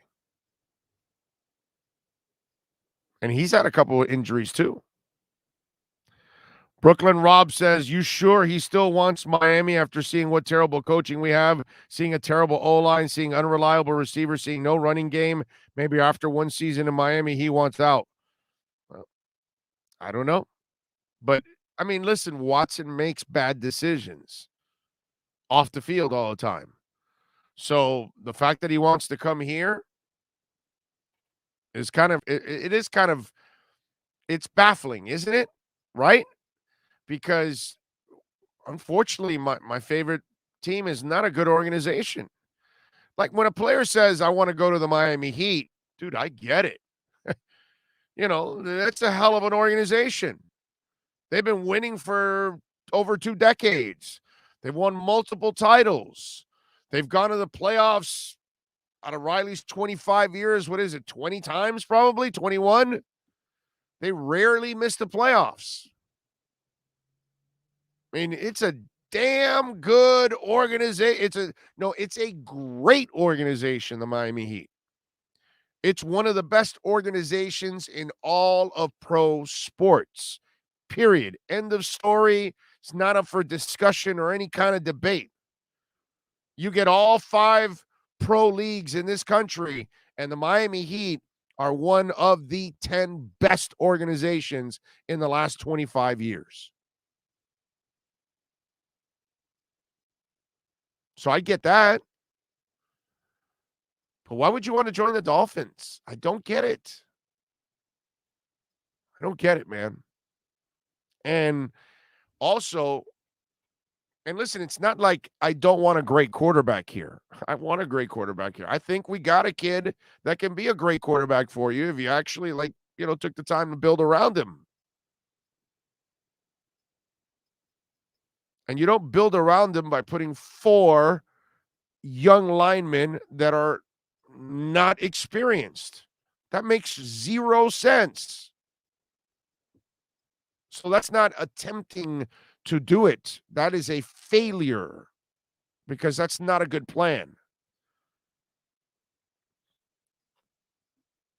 Big O, how would you feel about McKenzie taking over GM responsibilities? Dude, I'm not worried about the personnel side. I'm worried more about coaching more than anything else. I don't believe personnel is that bad. I don't believe every player is that bad. That tells me this is bad coaching. That's what I'm watching week in and week out. Bad coaching. So right now for me, flow is the biggest problem. Dude, Thomas, I get it, dude. You're constantly texting here on the show that you don't want Grier. I get it, bro. I got your point already. I understand. We're going to have a difference on there. I don't think Grier is the big problem here.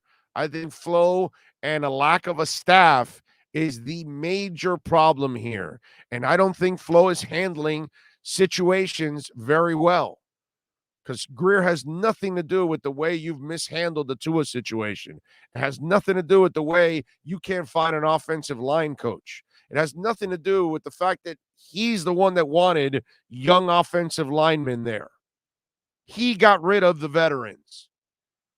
And he's the one that created the mess with the offensive coordinators. And then he lied about it to make it an even bigger mess.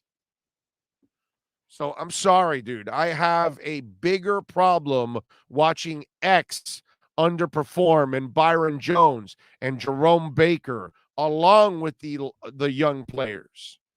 So I see veterans that are underperforming. He's the guy that got rid of Bobby McCain. He's the guy that got rid of Kyle Van Noy, not the GM. Where the GM has screwed up is that he gave his coach way too much power. And so now, even if they both come back next year, what is it, for one more year? Eventually, if you give this guy that kind of power, and you're not going to take it away from him, so it's probably going to end up costing Chris Grier his job, hiring Brian Flores. So, Marino is nothing but a trophy for Ross to showcase. What do you want him to be, Chuck? What would you think? Or do you think Marino wants to be anything more? I'm missing something in that statement, Chuck. Either you're in La La Land or you just, really don't understand what the hell's going on. Which one is it? I'm not sure. Because if you're assuming that Marino wants power and he wants to be a GM, you couldn't be more wrong, dude. And once again, just because you're Dan Marino doesn't mean you're going to be any good at anything in personnel. Not exactly sure what that means, but let me explain something to you. Dan is probably incredibly happy with the role he has because he has a life. Then he can walk in, walk out whenever he wants. He's not tied to any meetings. He doesn't have to scout 100 guards. None of that shit. Because he doesn't want to deal with any of that. I'm not exactly sure what that comment meant, but Dan Marino is incredibly happy being a trophy. Okay? He doesn't want to be a personnel director, a general manager, a coach, a quarterback's coach, an offensive coordinator.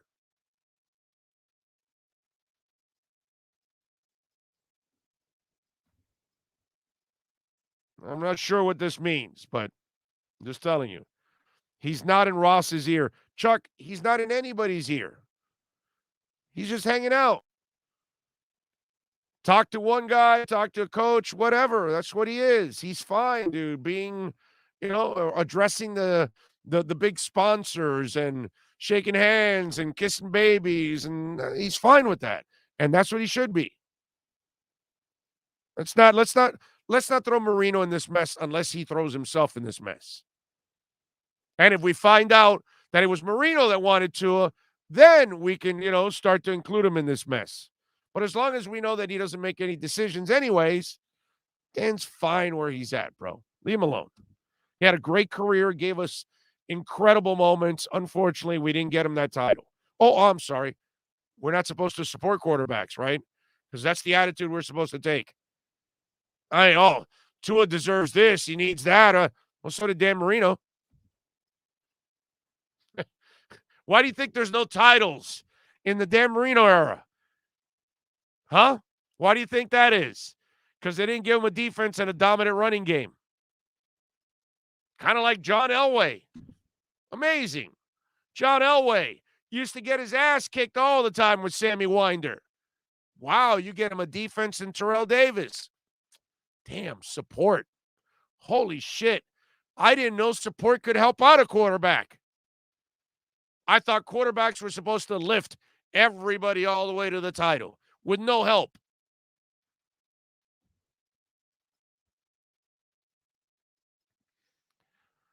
We need to pay for top-tier coaches. We literally need it at this point. Jeffrey, you got to first find them. Paying is not the problem, dude. Money's not this isn't the University of Miami, my brother. Okay? Money's not the issue here. It's not that they're cheap or anything like that. It has zero to do with it. So I'm not sure what that point was, but that's wrong. It's called competence, finding the right coaches. They just have not been able to find the right coach. They can't find them.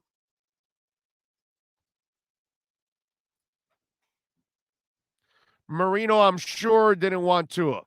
I don't know. I have no idea what he wanted or didn't want.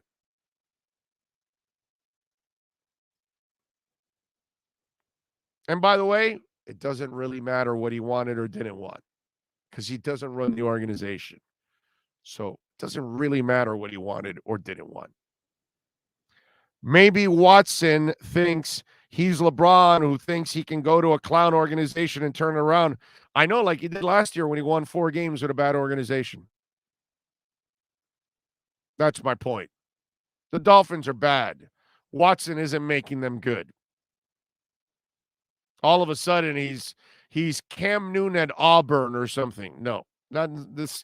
This isn't the SEC, and this is not college football. This isn't college basketball where Danny Manning can carry an entire team to a title. This is the NFL. And Watson is not going to do anything here except help him win 4 games. Leon Fresco, thank you for a little love on the super chat.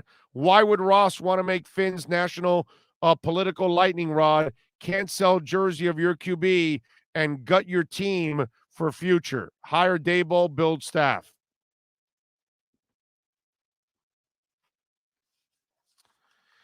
Tell you, man, it is a screwed up situation. Screwed up situation. And as I played earlier, for those of you that maybe weren't listening, Jay Glazer says that the Miami Dolphins are the team to beat when it comes to the trade for Watson right now. Previously, you reported that Miami was interested in trading for Houston quarterback Deshaun Watson. What is the latest on that? They're still very heavily engaged with trade talks with the Miami Dolphins. What I'm told this week is that another team actually called up just to inquire, and the message the Texans are giving off of, you've got to beat Miami's offer. So it looks like it's all heading toward that way. And I do also know that they're looking still for at least three first-round picks plus two additional picks for Deshaun Watson. I mean, that's a lot. That's a lot. And Miami is the lead dog. Ian Rappaport, by the way, also was reporting on the trade for the Miami Dolphins and where the Dolphins and Watson actually stand. As of right now, Deshaun Watson is still a member of the Houston Texans, but there is a belief, a good chance, I would say, that is not the case by the time the November 2nd trade deadline rolls around. I'm told that the Houston Texans have been engaged with multiple teams. I know there was a report last week about the Miami Dolphins. The Dolphins do have some interest. Obviously, there has been some dialogue with the Houston Texans, but they are not alone. Another team to watch, the Carolina Panthers. They have not been shy about making a trade. As GM Scott Fitterer once said, they want to be in every trade. I would expect them to have conversations as well. There may be other teams. The Eagles have been another team that have been rumored to be interested in Deshaun Watson. And, of course, there are several other factors. His legal situation is as yet, right now, unresolved. That is another factor to consider, and we should also add, if a team does trade for Deshaun Watson, who is in good shape and ready to play right now, the indications from the NFL is that he would not be placed on the commissioner's exempt list, because that is essentially if you have been charged with a violent crime or a felony that does not appear right now to apply to Deshaun Watson. So the belief is he would be eligible to play immediately upon trade. So I don't know if that's true or not, because I heard somebody else report that he still could be put on the commissioner's exempt list if they really wanted to. I have no idea, man. It's just this thing goes back and forth, and the message that you're going to send to your fan base and to women, because it's going to be an uneasy situation. Now, listen, again, we have the Neanderthal world of football. So there's a certain section of fans that don't care if he committed a crime or if he assaulted women or kids or whatever. Oh, wow, can you make my football team better? Then, yeah, let's go. That's kind of the thing that goes with it. But I just wonder you're going from a guy, and I know that Deshaun Watson is already considered an elite quarterback. I get that. I understand. The guy is a baller. There's no doubt about that. I've watched it from his days at Clemson. He was the best player on the field when Clemson and Alabama met. Both times, he was the best player on the field. So I get that. I know he's better than Tua. I understand all of that. But, man, how are you not uneasy about what's going on and the issues that he's involved with all these women? I mean, this is a predator is what he is.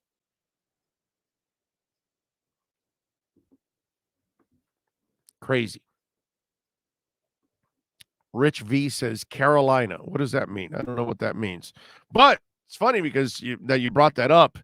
Yesterday, I learned that my latest adopted dog, Bono, is a Carolina dog mix. He's such a sweet dog. And he has like a different look. And we were trying to guess what he is because we knew he was a little mixed, but he's a Carolina dog that's mixed, actually. And he's just an angel.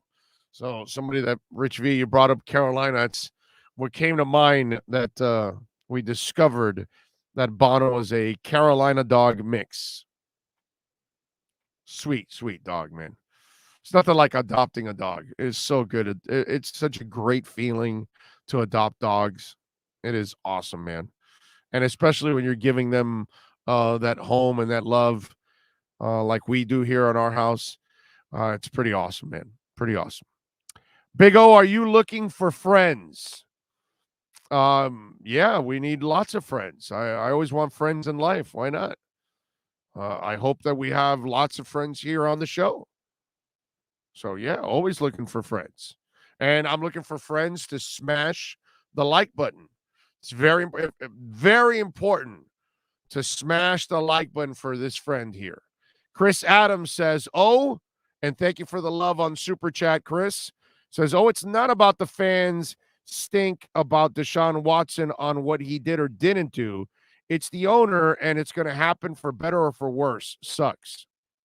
Yeah. But it just puts the organization in such a terrible light. You go from a kid that has the potential to be a franchise quarterback, I truly believe, and an exceptional character, to a guy now that has a very questionable character, but obviously an exceptional quarterback. And you've kind of, all of a sudden, one guy you never have to worry about. The other guy, now we're going to have to always worry about him. And he's in South Florida, dude. Jason Romero giving us a little love on the Super Chat. Thank you, sir. Says, Big O, Jay Fiedler got to play on the teams that Dan Marino deserved. In regards to Tua and Watson, bet on the Dolphins' brain trust to get it wrong. Well, Jason, right now, I can understand why people wouldn't have any confidence in the front office or the head coach, because they're 1-6. Nobody looks good. Personnel's not looking good. Coaching's not looking good. Players aren't looking good. The season is done. It's over. And there's nothing for us to look forward to now.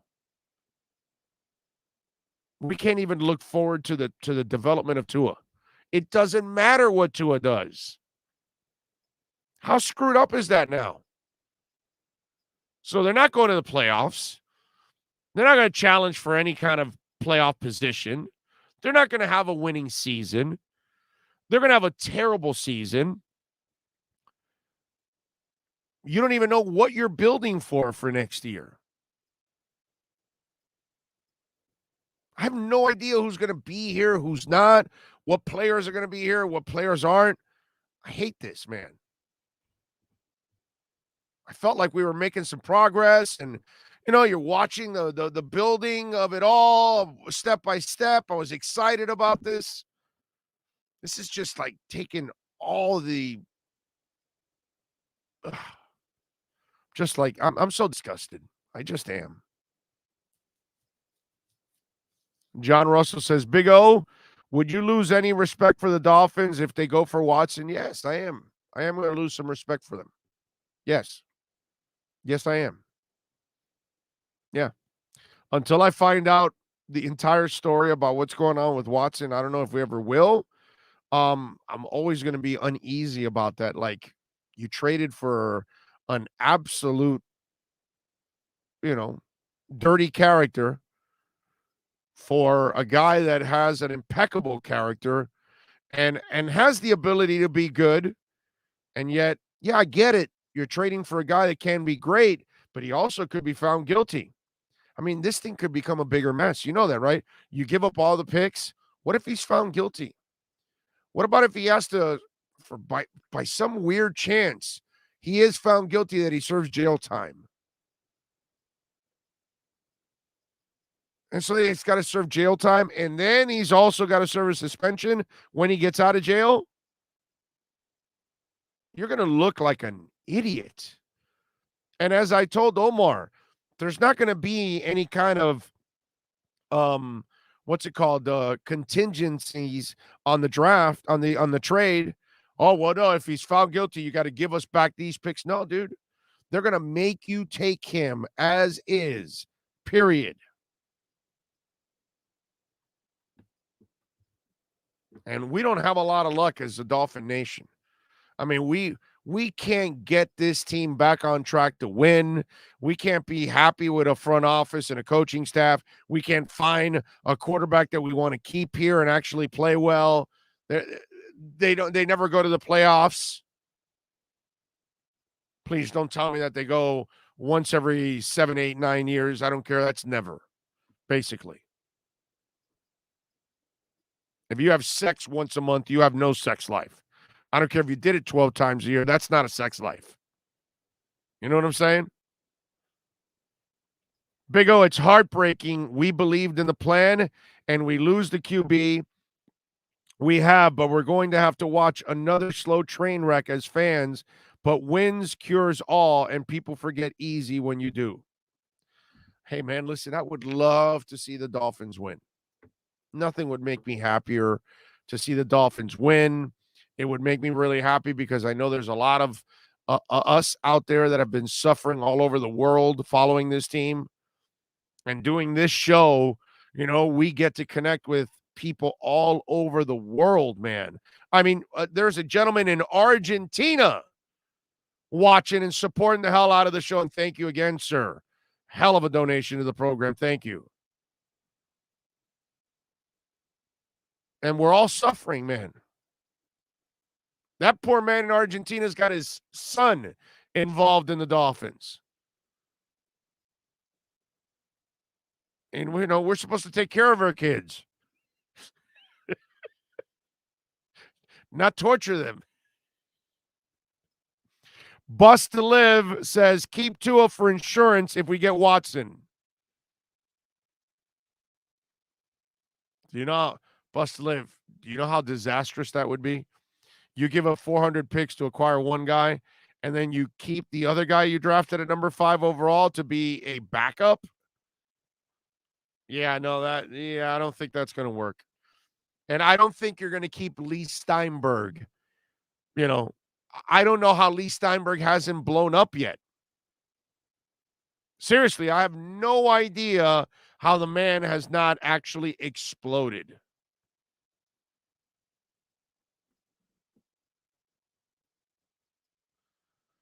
Wow. All right. If you want to get in, 855-912-1056 is the text line. I haven't given the text line yet today. 855-912-1056. We're going to read your text in hour number 3. To start off hour number 3, we will read your texts. So get them ready at 855-912-1056. Chris Adams, once again, thank you, sir. On the super chat, he says, it's almost like we're suffering so much that they're going to make us want the other QB, but Tua is so good, they can't blame him even when they are. Like I said to start the show, wherever he gets traded, it will become my second favorite team. And I will root for the kid to have success. Obviously, if he plays the Dolphins, I want him to throw 10 interceptions. But I have become, and let me tell you something. You know, it's strange because I wasn't a Tua guy because of the injuries. You all know that if you follow the show throughout the offseason that year. I learned my lesson with the Devontae Parker thing. You know, I try not to make the same mistake twice or 3 or 4 times.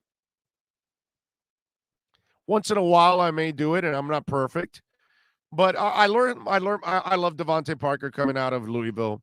So talented, and he did have a foot injury at Louisville, but he. I couldn't hear what you said. I'm not talking to you, Jesus. That woman is always butting in, and so I was a big Devontae Parker fan. I love this talent, and there's no doubt that he could have been a great receiver, but forget about it. You can't be a great receiver if you're always injured.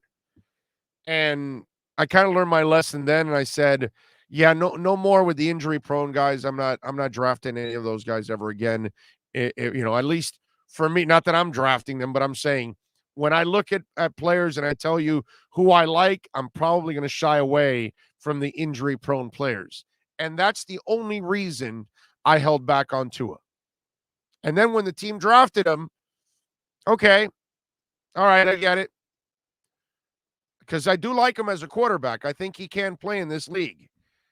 But I do worry about his durability. It's weird. And anybody knows Chase and Pitts were my guys. And let me tell you something. I'm not here to tell you that Jalen Waddle's not good. Jalen Waddle would be kicking ass if he was playing for Andy Reid, if he's playing for Sean Payton, if he's playing for Kyle Shanahan, if he's playing for like a real coordinator that knows how to get the max out of people, then yeah. If he's playing in Arizona with Kingsbury and that offense, I would see him averaging 16, 17, 18 yards a catch. Guaranteed. But in this shithole, what are you going to do?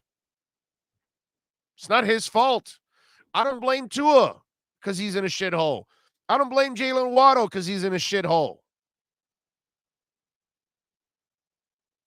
I don't blame Gesicki because he's in a shithole.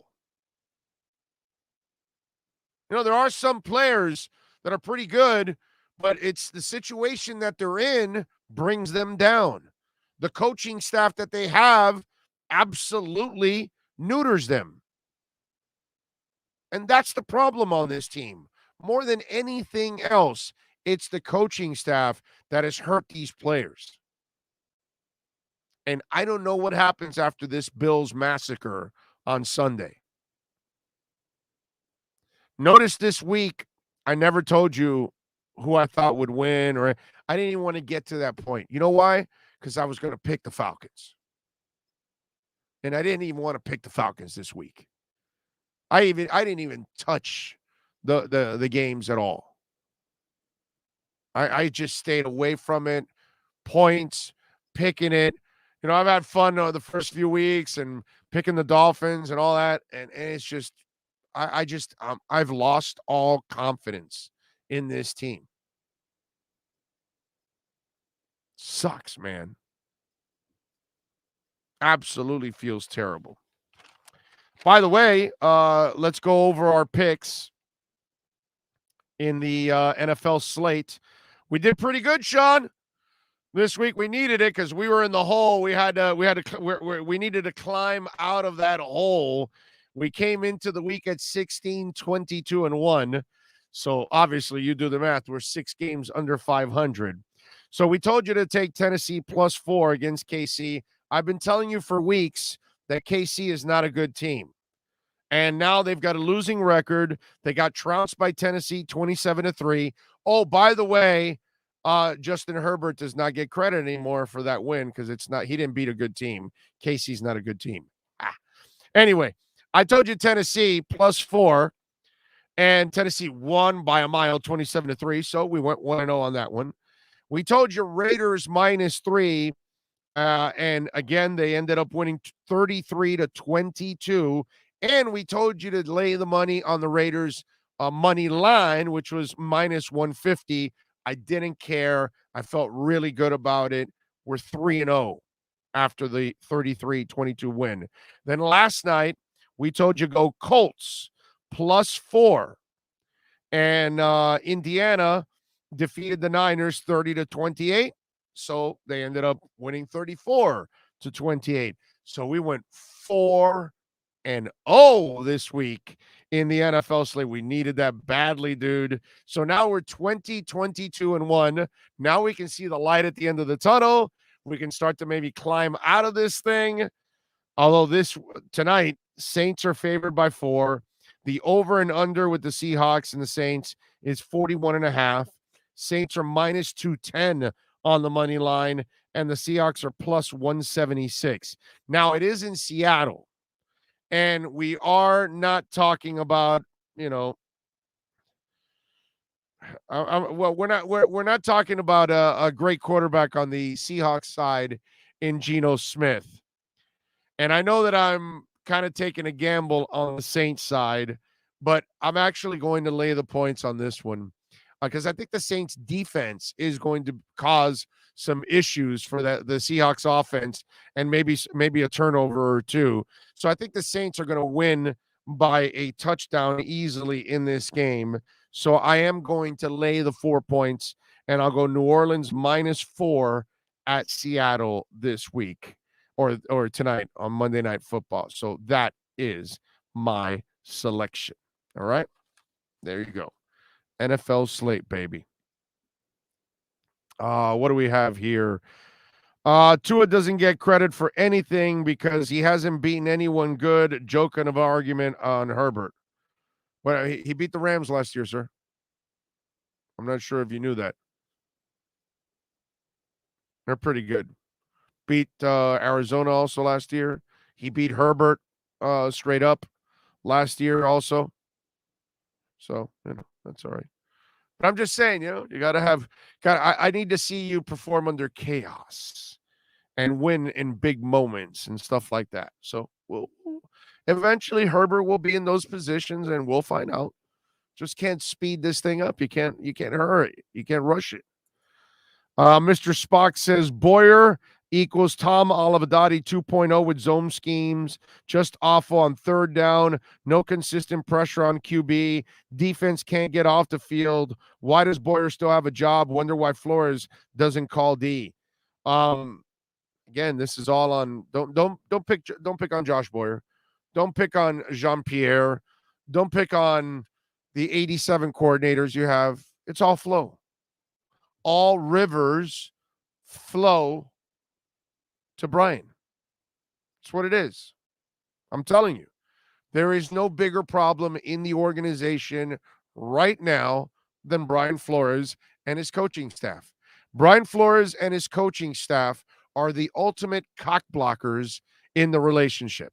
You know, when you go with a friend and you're trying to hit on some girl and your buddy doesn't notice it and he comes in and he makes a jerk of himself and whatever, and it turns off the chick and she walks away, and you turn to your buddy and you go, dude, why do you gotta be such an asshole? I was, rapping with this girl, man. I was making some headway. Now she sees I'm associated with your sorry ass, and now I'm done. Cock blocker. Well, there you go. Flo and his staff are the cock blockers to actually improving this team. They're not stopping you from getting laid, but they're stopping you from watching a better football team out there because there's no way in hell everybody's bad on this team. And you know what you want to laugh? Just like you're watching other players leave from here, that's what's going to happen next season. Next season, we're going to watch several players that were on this team go elsewhere, and they're going to be playing a hell of a lot better. And we're going to go, well, wait a minute. How come he didn't play like that here? Well, yeah, that's right, because he's got Flo and the staff.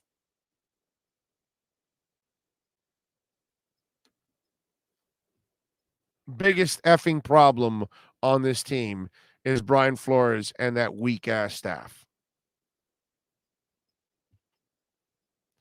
So, you never blame Tua for anything. We get it. I said yesterday he threw 2 stupid interceptions.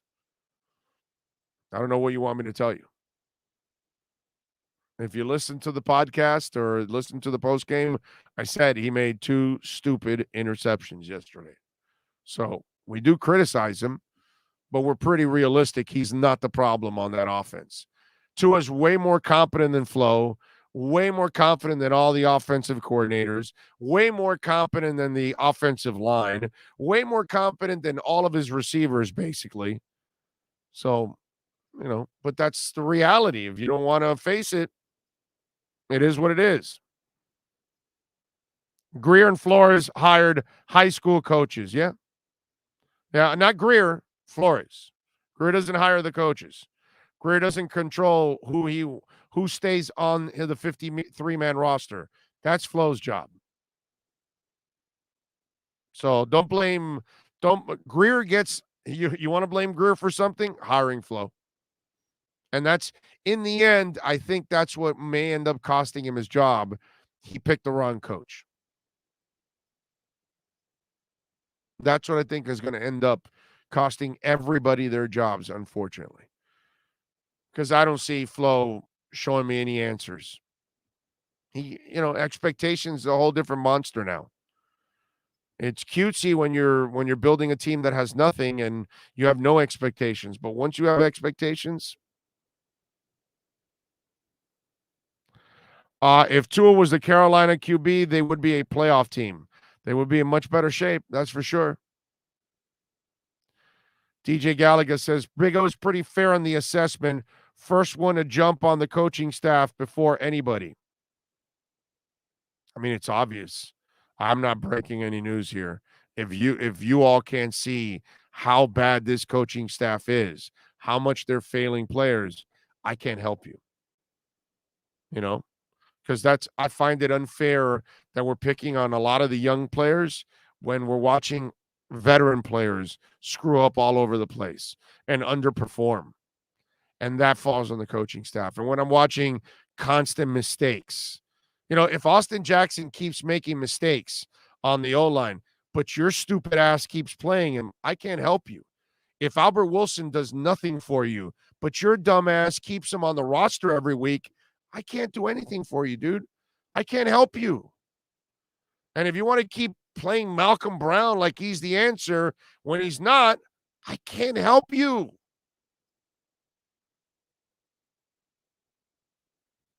And when you don't find a way to make it work with Fitz and you have to bring in Brissett, I can't help you.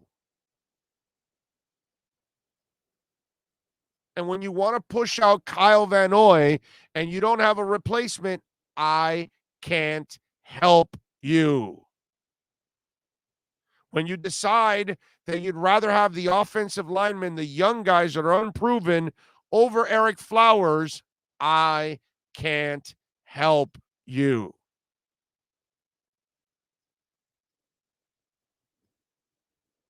Flo has made his bed, dude. And it's polluted. Nothing has failed more this team than that weak-ass, clown-ass coaching staff.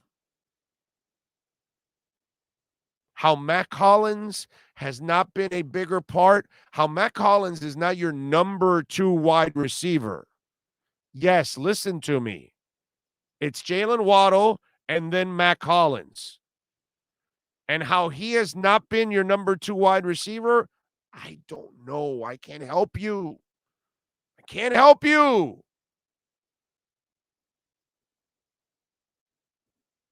You want to keep playing Justin Coleman?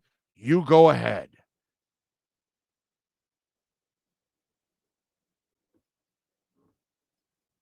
Just saying, man. There's too much shit going on to just lazily say it's all the players. Sometimes you just have a bad staff that doesn't know how to get the most out of players, to prepare them. And that's what's going on right now. Flo has no coaching staff. That's his biggest problem right now.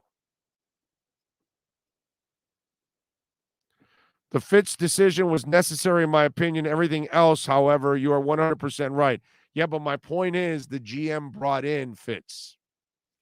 So the head coach's decision is to go with Brissett.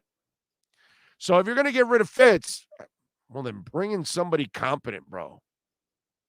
You brought in your ex-buddy from New England. What was the other guy, the defensive lineman I saw early in the game? Where was it? What's that D lineman that I saw that was kind of a clown show on one of the plays? Oh, man. Let me see. You know what? I can pull it up here and I'll get it right away. But yesterday it was another guy that I saw completely whiff. Butler, Adam Butler. That's it. Thank you. Joseph Rodriguez. Thank you, my brother. Much love. I appreciate you, man. Adam Butler is the kid's name. I'm pretty sure. I'm going to look up his first name, but I'm sure it is. Adam Butler. Whiffed completely. And what is he? A former Patriot. You think that's Greer?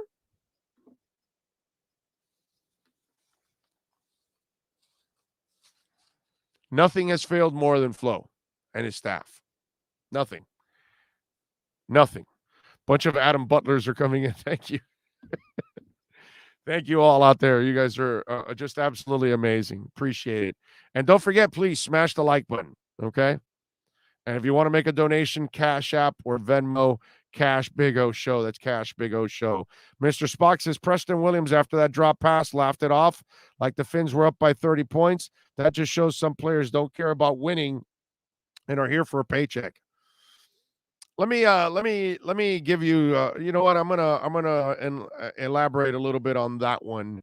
Let's do this really quick. Let's take a really short break here, and let's get ready for hour number 3. We will read your text too. 855-912-1056. We'll do that to start off hour number 3 right here on the Big O Radio Show. This is the Big O Show. Sports fans love a place with great food, cold drinks, and TVs everywhere. That's why sports fans love Sports Grill and their 7 amazing locations. Check out the Bird Road location at 11481 Southwest 40th Street in the back corner of the West Bird Shopping Center. Sports Grill is also now offering some great employment opportunities. All kinds of positions are now available, from kitchen to hosting. Call for more information at 305-485-8845. From wraps to salads to amazingly delicious specialty dishes, Sports Grill is the home to the legendary special grilled wings. Since 1987, Sports Grill, good food, good drink, and good friends. It's the Big O Show.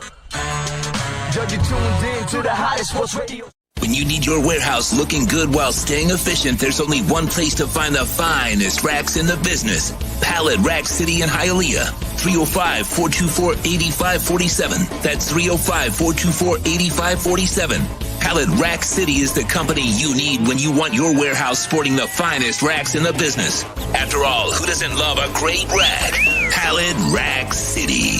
305-424-8547. That's 305-424-8547. Orlando, a.k.a. the Big O. He covers all the South Florida teams. For over 16 years, EJDconstruction.com has provided South Florida residents quality craftsmanship, accurate project management, and exceptional service. That's why EJDconstruction.com is an A-rated member of Angie's List and the Better Business Bureau. When you're looking for the right custom home builder for additions or home remodeling, please call my friend Eric at 305-433-4843. That's 305-433-4843 for EJDconstruction.com. Offense to the heat, well, you know what I mean. Monday to Friday, lollipop blow in the...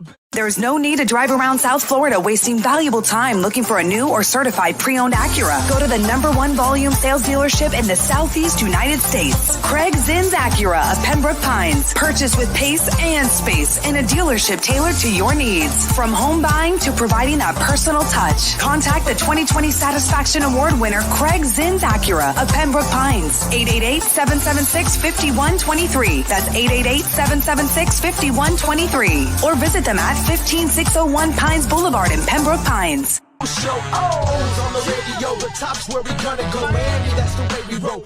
Folks, you can support the hardest working sports talk show in South Florida through Cash App or Venmo. Just search Cash Big O Show. Support us through Cash App or Venmo. Cash Big O Show. We thank you for your incredible support. On the morning show, Big O, no one has a similar show. Talk sports, talk plays, talk... If you're a Miami sports fan, then there's only one store to go to, and that's Caneswear at Miami Fanwear in Davie. They're your one-stop shop for all your inner Miami CF, Canes, Dolphins, Panthers, and Marlins merchandise. They have hats, t-shirts, game day jerseys, and so much more. Located at 2511 South University Drive in Davie, and open 24/7 online at caneswear.com or innermiamiwear.com. Call them at 954-835-5597. Caneswear, the spot where inner Miami and all Miami sports fans shop. Live and direct, because nobody do it better than Big O in the set. From sunrise, listen live. When you're ready to purchase a new home or refinance the one you have, American Dream Lending will make sure your loan experience is easy with fast approvals and quick closings. With many loan programs and competitive rates, now is the time to turn your dreams into reality. Ask about special financing for veterans. They never charge an application fee and you will work directly with one of their experienced loan professionals. Stop dreaming and contact American Dream Lending today. 786-802-1727 or online at adreamlending.com. The viewpoint statements or beliefs expressed on the following program by the host, guests, or callers are not necessarily the opinions of FantasyXS.com, Media Group Inc. ownership, management, sponsors, or website. When it comes to South Florida sports teams, very few in the media have witnessed, lived, and covered it like the Big O. Let's start the program dedicated to your favorite South Florida teams with a passion that's unmatched. The Big O Radio Show is on. Here's the Big O. All righty, welcome aboard. Time to have a little fun here on the program. Hour number 3 of the show. We promised you that we would read some of your texts at 855-912-1056. By the way, first of all, on Cash App, thank you, Sean Campbell, as always, sir. Great support, as always, from you, helping us grow. On Cash App at Cash Big O Show, and Alexander Lopez also giving us a little love on Cash App. Thank you, sir. Cash App or Venmo, the ideal way to make a donation. We get 100% of that donation. We appreciate it if you do it on the Super Chat there on YouTube, of course, but we only get 70% of it. YouTube gets 30%. I think they've got enough money. Anyway, so help us grow on the other side. Cash App and Venmo, Cash Big O Show, easy way to follow it. I just went to my my OK Coin, and I was able to cash. I just found like another $40 of interest, so I'm switching that over now, and getting a little Cardano in the process. So. I've been telling you guys about OK Coin and Miami Coin and staking it for 430%, which is just absolutely crazy to see that thing going to 430%. So we, of course, are going to purchase a little Cardano and get in there, which is a beautiful thing. Love that. Anyway. Appreciate all of you out there. Let me see. Here we go. All right. Oh, I think I screwed up there. Anyway, all right. What do we got going on here? Let me go to the text line. First of all, 855-912-1056. If you want to get in on the program, that's 855-912-1056. Let's see. How's Tannehill doing? Laughing my ass off again. Baldoff versus KC. Sorry, he threw a touchdown just as much as both. Now, I don't know if you knew this, but Derrick Henry threw a touchdown just like Tannehill yesterday. He's doing a great job riding the coattails of Derrick Henry. Listen to the coach last week, my friend. They listen to who they talk about. Derrick Henry. Go listen to Drew Brees last night breaking down Derrick Henry. But that's all right, bro. You live on the Tannehill Island. Go ahead. Enjoy yourselves. I became a Dolphin fan in 1973 as a 9-year-old. The first time in my life that I've ever considered leaving my fanhood or them behind because of how disgusted I feel over the fact that we are trading for a sexual predator and discarding a promising young high-character QB. I have never hated our coach and GM as much as I do now. I know a huge segment of the fan base feels the same way. If Stephen Ross allows this, it proves he's a hypocrite for the things that he claims to support. Or Stephen Ross had a hand in Tua, and he's not happy with Tua, So he's also egging them on to go in the Watson direction. That's my problem with all of this. I just have I can't trust anybody. I can't trust what they tell me.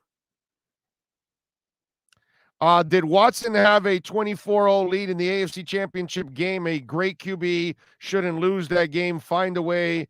I'm not. Listen, dude. Watson's an awesome quarterback, dude. Okay, we got to separate the two things. He might be a sexual predator. He might be a really sick individual. He makes terrible decisions off the field. He's irresponsible. Him and like I've mentioned many times, Robert Kraft and Deshaun Watson are the same dudes. One might be a millionaire, one might be a billionaire, one might be a football player, one might be an owner, but they're both absolute morons. Okay? When you're Deshaun Watson, you don't go calling a whole bunch of strange women to go rub your ding-a-ling because you know what it's going to end up. And if you're Robert Kraft, dude, you don't go to an Asian day spa to get a happy ending. What kind of an idiot are you? Okay, so let's separate the two things. All right, Deshaun Watson is a moron, but he's a hell of a football player. He's a great football player. It's two different things. Let's not make it sound. Deshaun Watson won 4 games last year. I think some of us that are pretty smart have said this. All right, you don't want to win with Tua, that's fine. But don't think Watson's solving your problems. Those of us that say that, me, some of you out there, we're the intelligent ones. Because we see that Tua's not really the problem. He's not perfect because he's only played 12 games. But he's not really the problem on this team. Like Josh Rosen looked like a disaster. Cleo Lemon looked like a disaster. John Beck looked like a disaster. You understand what I'm saying? Tua does not look like a disaster. I saw a kid with moxie yesterday. I saw a kid that came back after a couple of brutal mistakes to give you the lead. I saw a kid who's coming back a year and a half removed from a hip surgery, take on a tackler, block it, and keep going for a first down. I saw all the heart and character I need to know about Tua.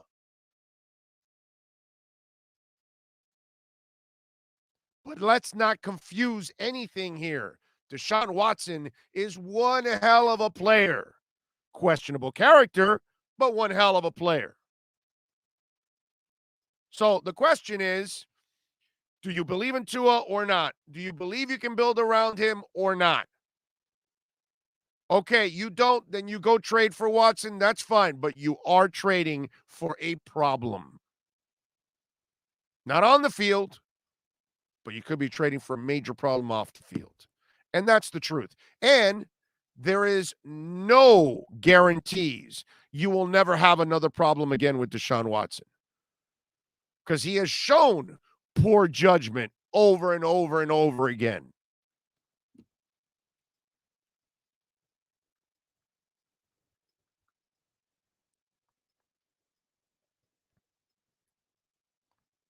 I love Gesicki. He can be better than Kelsey and Kittle. Gesicki's top 10 with this crap offense, GP Trap. I don't know about Kittle or Kelsey, but he can be a hell of a tight end. He'll never be Kittle, that's for sure, GP Trap. That's where you and I will disagree. Kittle can block the shit out of people.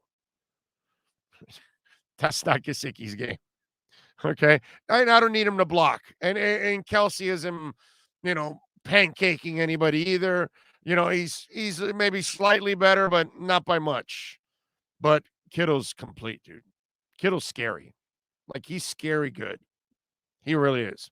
I don't know how we can lose any more always than we have. I'm almost beaten down to submission, one fan says, which, do you blame him or her? I don't. Cam Flo trying to tear Stoll trying to tear Flo's credibility down. He never said who was calling plays. He said it's a collaborative cause. He doesn't want one person being blamed. I'm going to find the soundbite. I didn't bother to look for it. Sean, I don't know if you could find the early sound bites of 2 months ago or something like that. Not 2 months ago. It can't be 2 months ago, but a month ago, where he was talking about it. And I am so sure he said that Godsey calls the plays and that, what's it called? This kid relays them and then may give him a suggestion or two, but not change plays. He never said that. I'm pretty sure of that. Oh, love the show. Camflo is actually Oflo. Bill O'Brien had early success in Houston and looked like a genius before destroying the roster and losing both the team and his job. Trading for Watson now will be just like O'Brien desperately overpaying for Tunsil. Could be.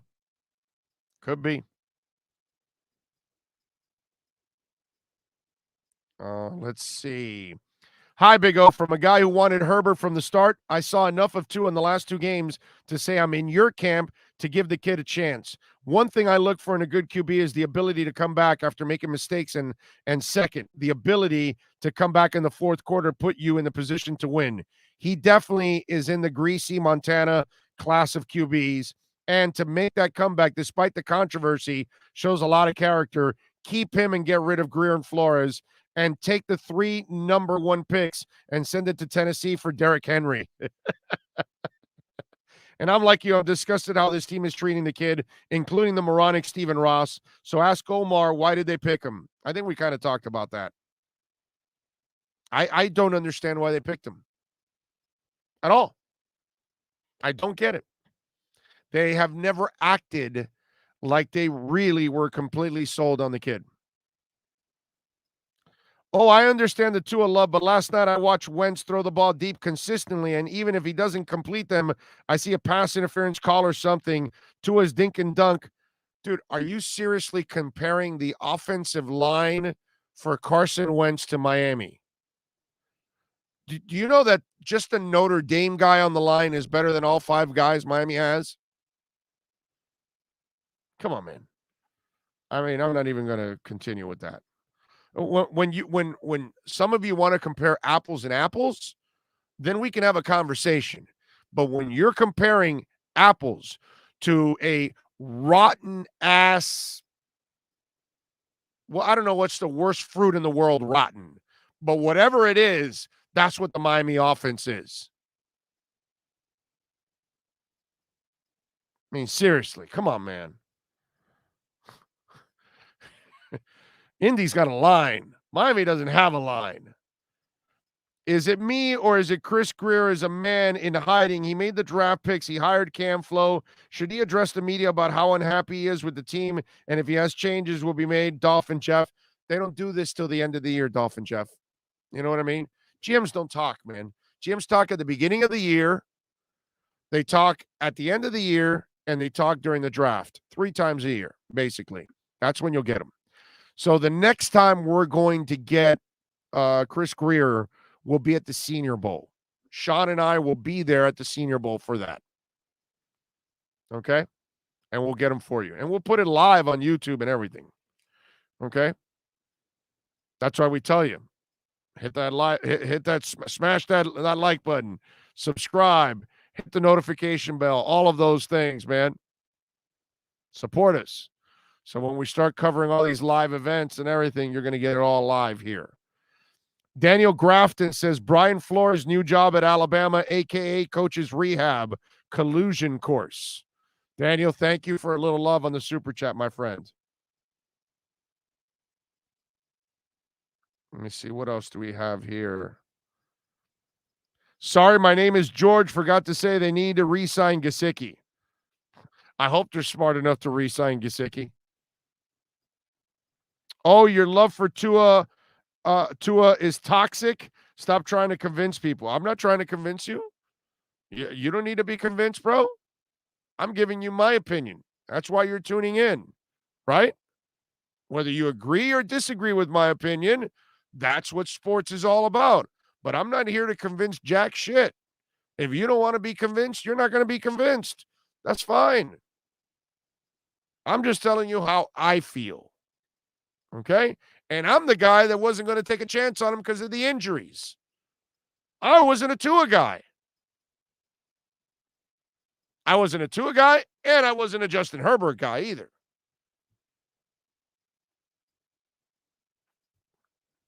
Let's see. What did Tannehill do in the fourth quarter versus Buffalo? 9-9 and 5-5 on the game-winning drive. Yes, exactly. Of course. Yes. He's fantastic, bro. Tannehill will be in Canton soon, my man. Okay? I'll be there to polish up the bust and everything. Tannehill is the greatest quarterback alive, my man. Teams used to be afraid of us. Now they salivate to beat us. When were they afraid? How long ago is that?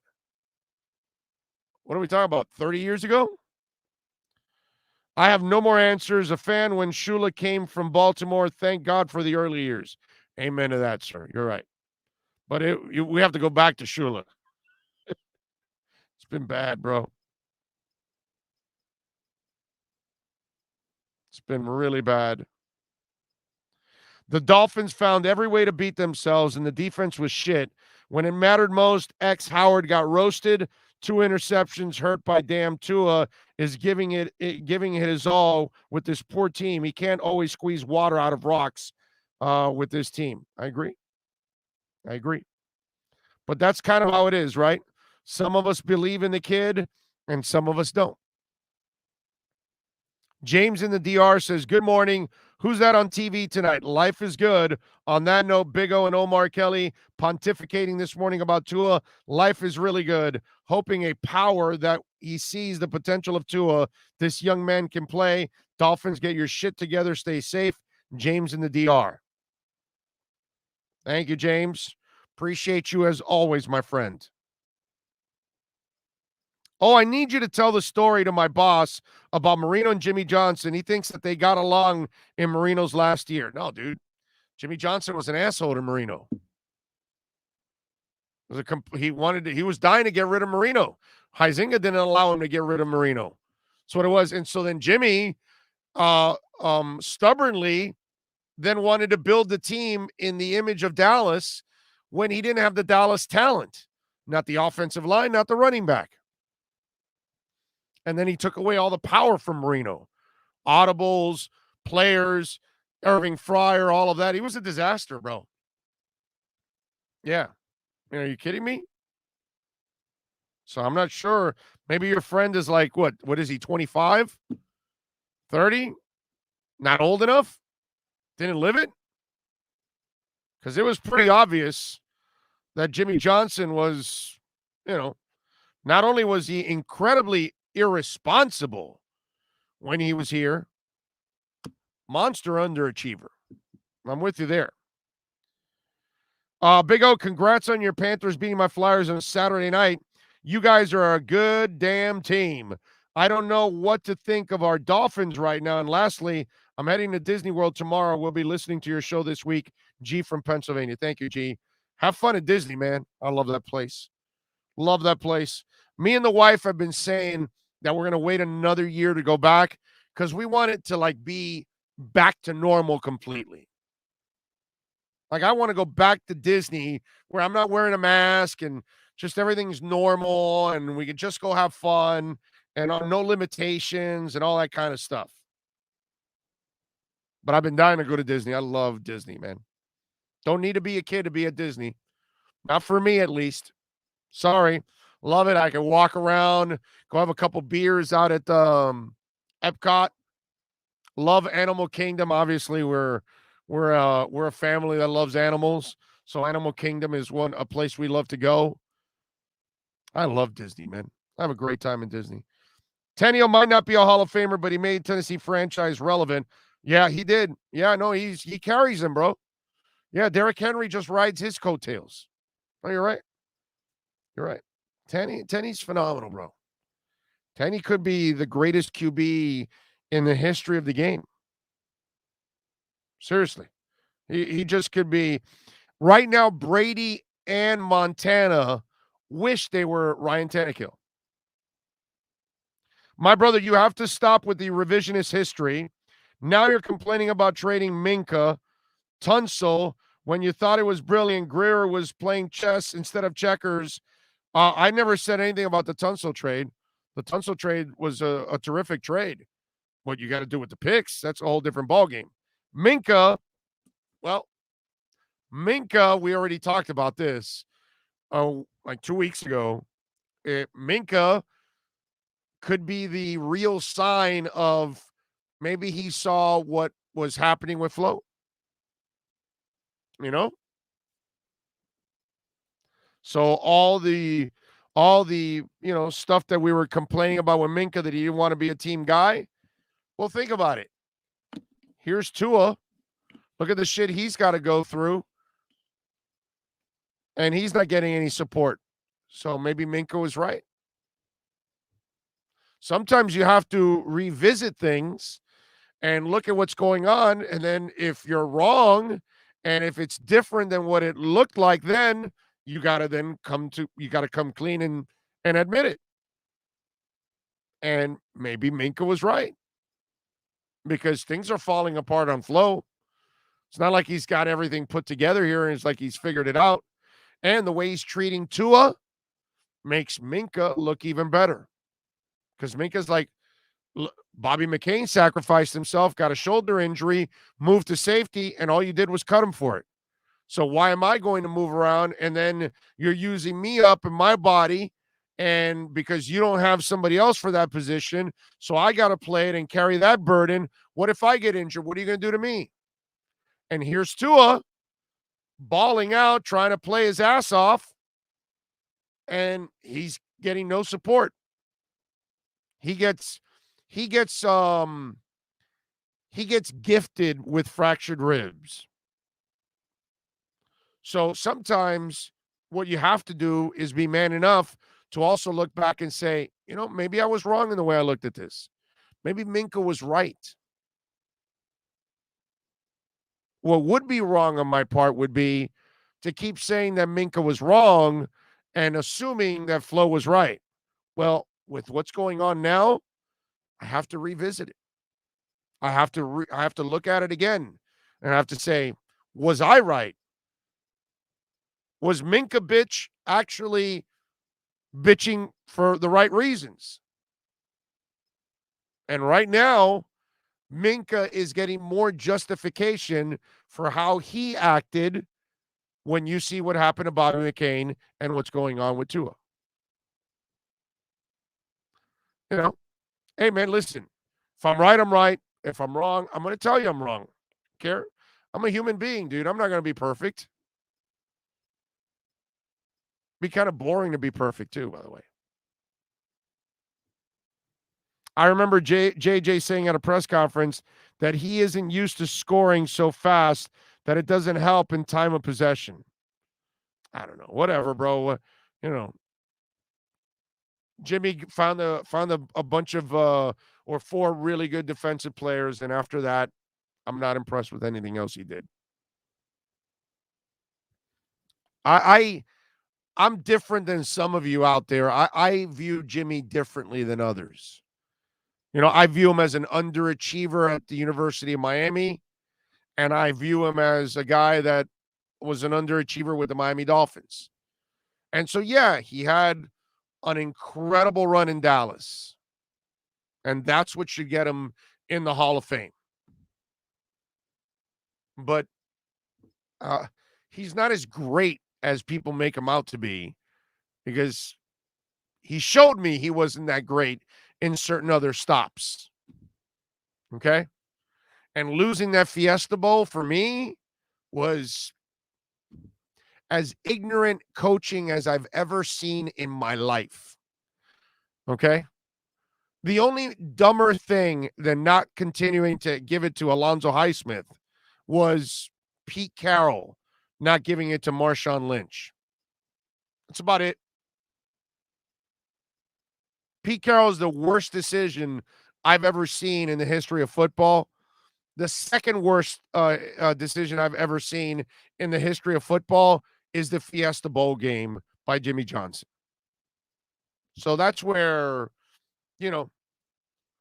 for me, the history I saw of Jimmy Johnson, there was great moments and there were incredibly disappointing moments.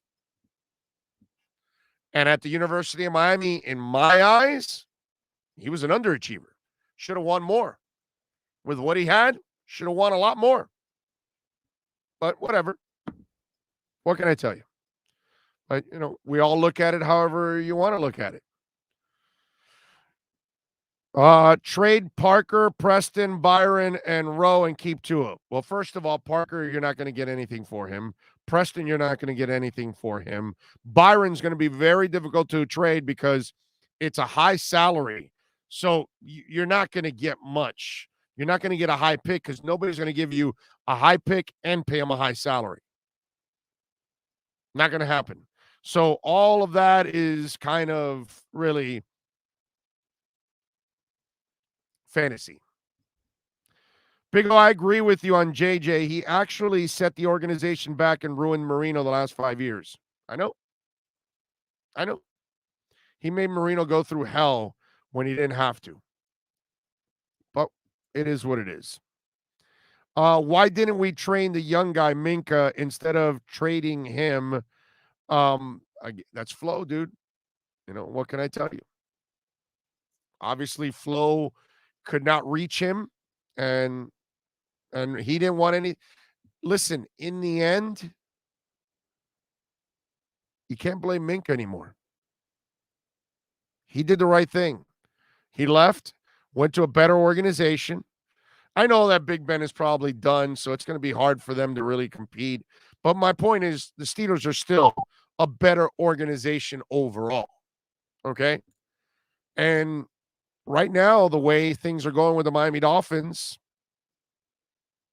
it's like I'm on this same show. I told you already, when Tua gets traded, I mean, unless it's the Jets or the Patriots, or the Bills, which he's not going to get traded to either one of those because they already have quarterbacks. Even though it looks like the Zach Wilson kid might be out for several weeks, but bottom line is, unless he would go to one of those teams, now that I think about it.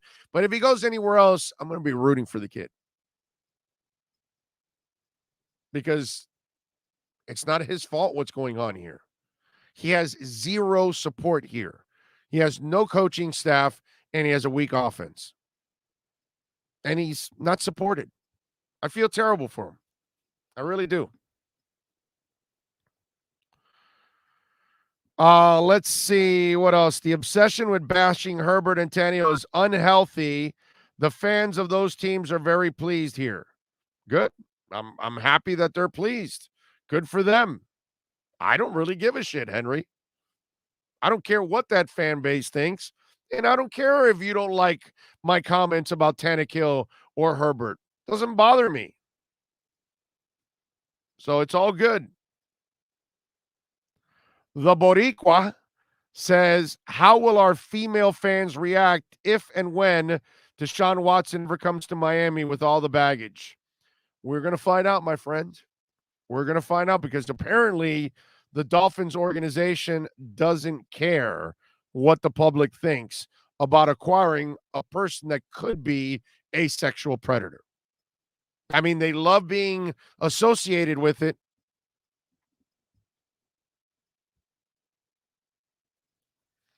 Kevin Modica says Dan Marino was so brutally tough that he played on a popsicle Achilles tendon. Popped Achilles tendon, yes. He had this boot that he would wear for support in every game and practice and all that. I'm always going to pull for Tua. Me, him, and Dr. Seuss have the same birthday. Radically says, I find it interesting that people report that Flores has problems with players on a personal basis. I guess Flores doesn't understand power distance. The head coach should not be dealing directly with players. Ian says, damn, Big O, you keep saying when Tua gets traded, so you think it's a wrap? Did you see the Tua press conference yesterday? Basically, Tua came out and said, yeah, no, they've told me that they're trying to trade for the other guy. I appreciate them being honest. I understand he's got a job to do and all that good stuff. He basically came out and said it without even having to say it. I give Tua a lot of credit yesterday for his brutal honesty. If you didn't catch it, you need to rewind and listen to those comments. He clearly knows what's going on. He knows he's not wanted here. So yeah, I'm kind of assuming they're going to make a trade. I didn't think this was going to happen.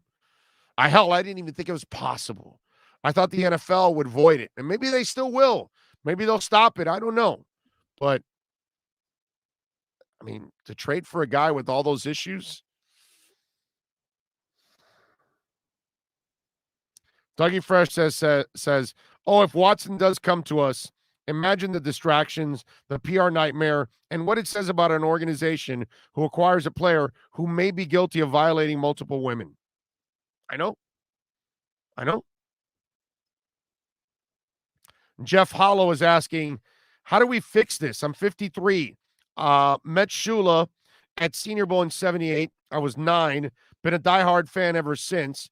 Are we cursed? We need a new front office, new coaching staff. What's your take, Jeff? I have no answers anymore. I don't know what to do. I really don't.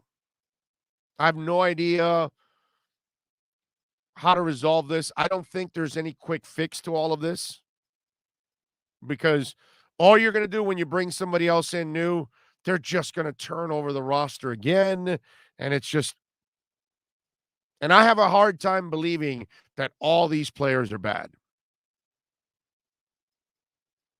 I'm telling you, next year, we're going to be frustrated Dolphin fans because we're going to watch a lot of these players go elsewhere and they're going to play better. And we're going to go, damn, it's just going to make us feel worse.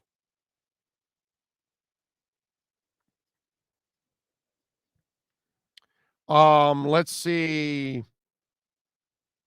Oh, and by the way, we want to remind you the complete Brian Flores and Tua press conferences are up on our YouTube page, so you can check them out. I think the coach talks today at 2, right, Sean? I believe it's 2 o'clock. I think. He's looking at me going, I don't know. The hell are you telling me for? Chris Adams says, God bless Tua, because it was real hard words to say that these guys are giving up on him. Again, heartbreaking. He looks so broken in the last 2 post conferences. Yeah, because what quarterback deals with that? When they do, it's Aaron Rodgers telling everybody, go F yourself. I'm out of here.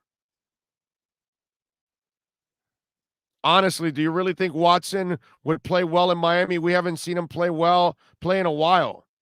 Dude, he played last year. He had like 5,000 yards. What are you talking about?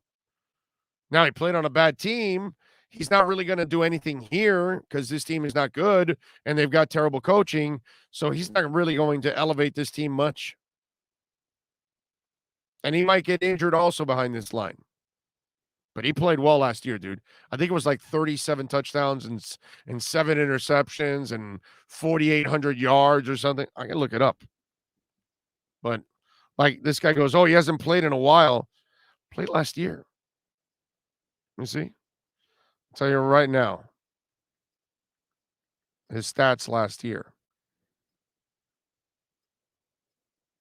Here you go. Deshaun Watson. Oh, those are college stats. Here are the pro stats. In 2020, sir. 2020, this is 2021.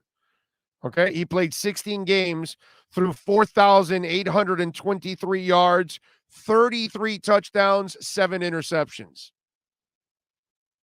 But we haven't seen him play in a while. Last year. Where do some of you guys come up with this? Do you ever do your homework? Do you ever really pay attention to what you're about to say? My man hasn't played in 6 games, 7 games now, because that's all that's happened this season. He played all of last year. We haven't seen him in a while. It's been years. He might have forgotten how to throw a football. He might look like 50 Cent on a baseball mound, or Conor McGregor at this point. Who knows? He might have been hanging out with Rick Ankiel over the weekend, over the off season.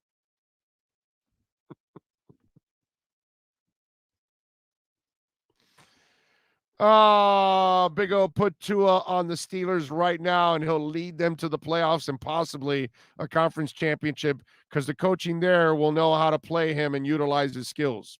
I agree. 1,000%. Watson would elevate this team just enough that nobody gets fired and we get back to 500 and we get stuck there again. Yeah.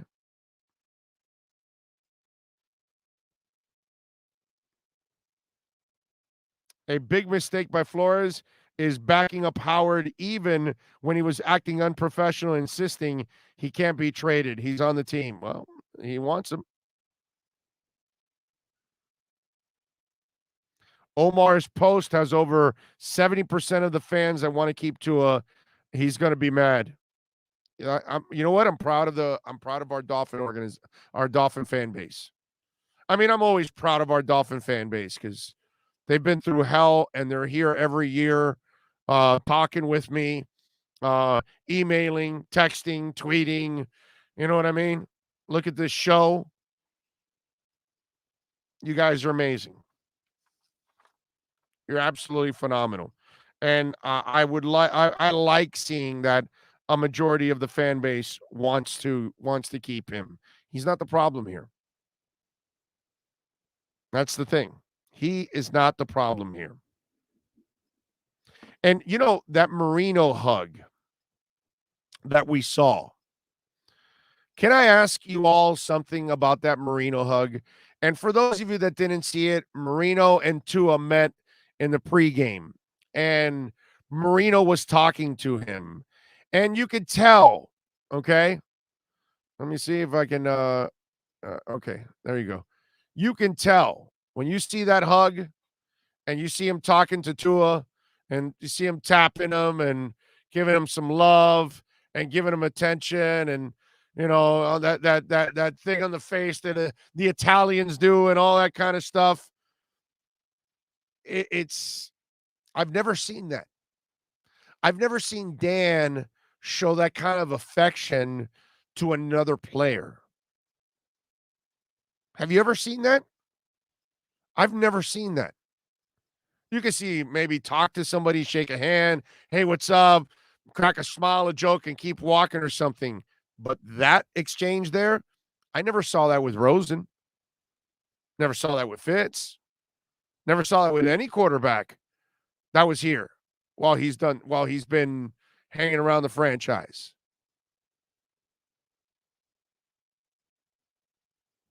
I don't know what to read into it, right? Because is he reading? Are we reading into it like he's being really supportive of the guy, knowing that he's going through a tough time? I mean, listen, if somebody doesn't know about getting the right support, Dan knows about it. And I know it's rest in peace, Don. And we love Shoes, but Shoes could not get the running game. You know, whether it was Overstreet, whether it was Sammy Smith, Lorenzo Hampton, he tried to add guys, couldn't find it, and he could never get the defense back up to snuff. No, there was no name defense, there was no killer bees, there was nothing like that. He could not get that kind of a defense. Jimmy ended up getting the defense, but by the time that defense was ready, Marino was done.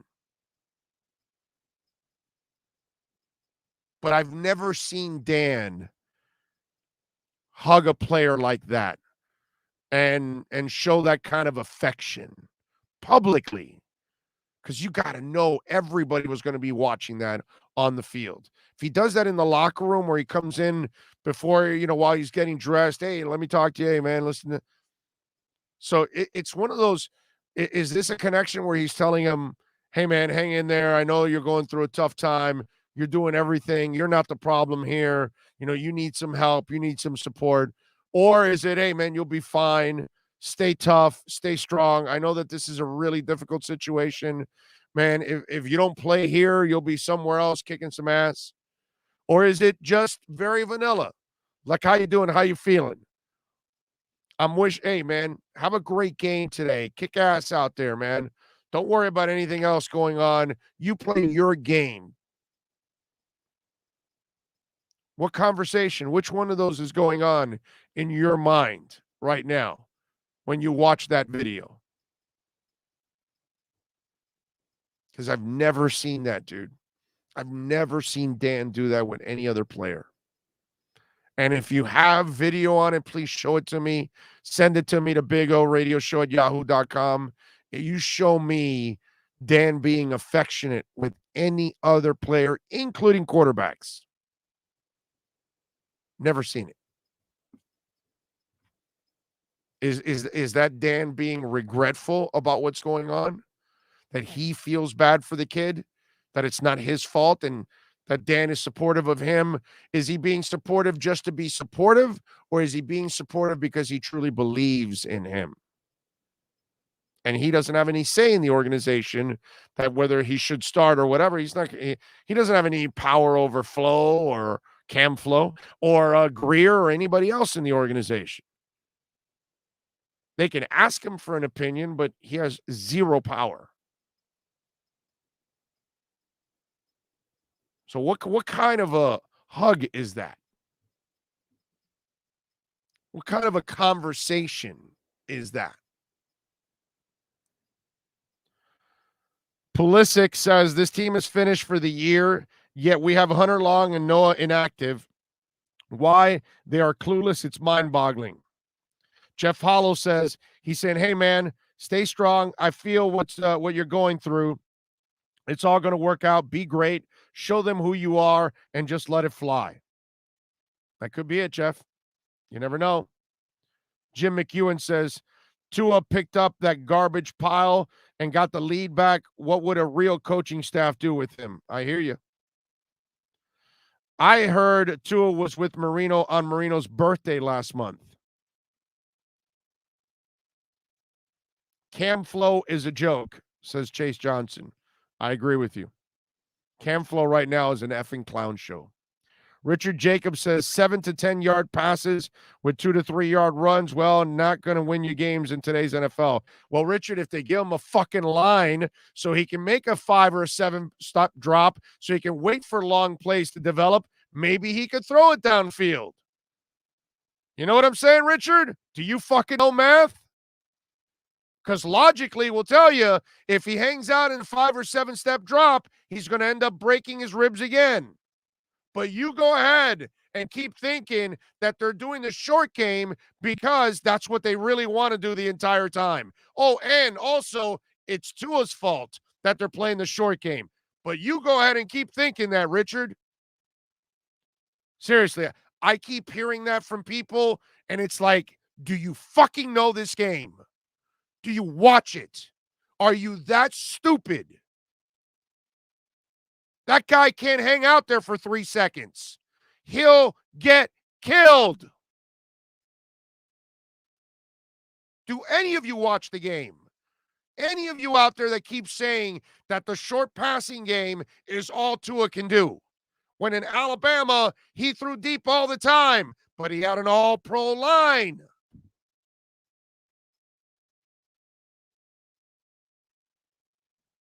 Seriously, what is wrong with some of you out there? How stupid can you be? And I'm sorry, I can't be nice about this anymore. I have to start being brutally honest about this. I can't dance around it anymore. You don't know the game if you think they're playing this short game because that's all they want to do or because that's all they can do. They're forced to play this game. And Tua's playing with fractured ribs. So he has a constant reminder, get rid of the football.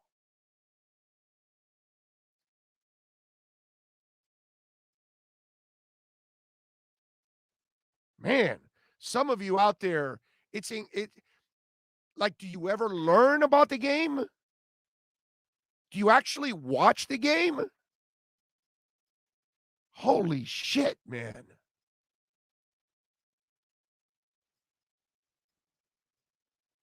Oh, God. And I hear this all the time. I see it on the Twitter feed. I haven't responded every time. I see it on the chat board all the time. And I stay quiet most of the time. But I'm done already. I'm done. Enough already with that.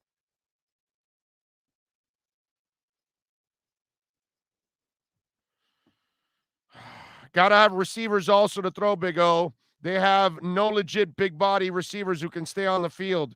But Jeremiah, dude, if you want to wait for Devontae Parker to get downfield, now you need 4.5 seconds. Why don't we just put two in a coffin right now? Let's just do that. Let's do it. When he snaps the ball and he drops back, let him drop right into a coffin. Because if we got to wait for Devontae Parker or Preston Williams to get downfield to drop a football, well, guess what? He's already dead on the field. God, some of you out there, you really don't follow the damn game. So I've heard that stupid-ass comment over and over and over again. Did you watch the kid get killed and crushed because Jesse Davis could not block a guy? He couldn't even stand in front of the guy. And you want Tua to wait for long developing plays. Man, I can tell you're not the one that has to sit behind those 5 guys. Chris Adams says, the hug from Dan almost made me cry. That's a hug goodbye to a kid you like and believe that, but we all know Dan is close to Watson too. He talked to him before he signed his extension. It's crazy, isn't it? The fact that he took that big hit and got up was amazing. You know that those ribs aren't 100%. You can even see him kneeling while the other players are being looked at. He's a warrior. Yeah, that I have come to appreciate his toughness. He may not be durable, but he is a tough son of a bitch. The more we have Tua, the bigger fan I become of Tua.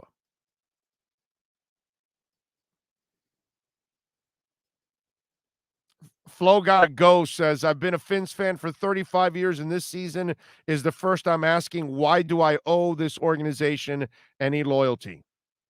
Hang in there, my brother. Don't go there. Hey, listen, man, I'm a Marlins fan through and through, no matter what. And they suck. And they're a joke. And, we're hoping Jeter and Sherman are going to figure it out. And, hopefully they give Kim Ng a checkbook, but I still watch their sorry asses. You know what I mean? I had my problems with Jeffrey Loria. I was disgusted with that piece of shit. But, I'm still going to be a Marlins fan, no matter what.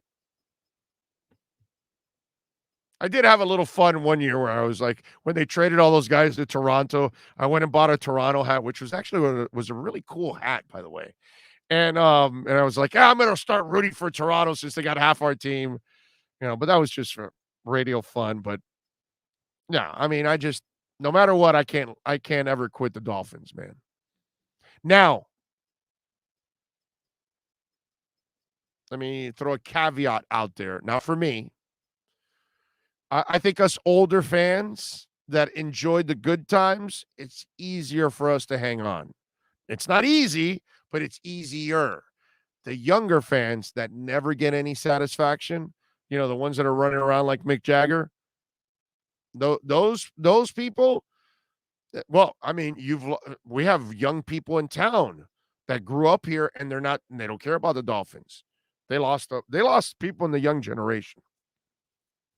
We got young generation running around all throughout South Florida that they don't care about the Dolphins. They started rooting for every other team out there, pretty much. But young fans that have never enjoyed anything, man, I can almost understand those people quitting on the team. I really can. How twisted is that? For me, no. I mean, I'm going to live and die with my Dolphins no matter what. I'll suffer with them as long as I have to. Frank's what's it called?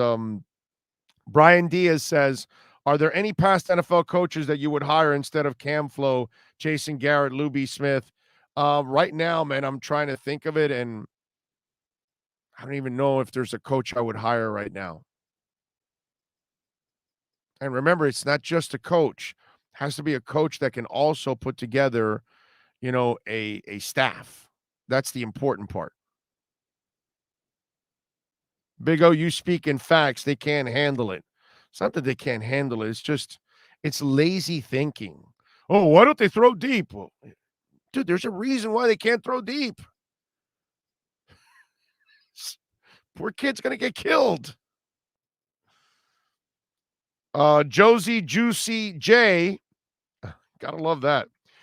Yes, if he took out one of their safeties yesterday, LOL.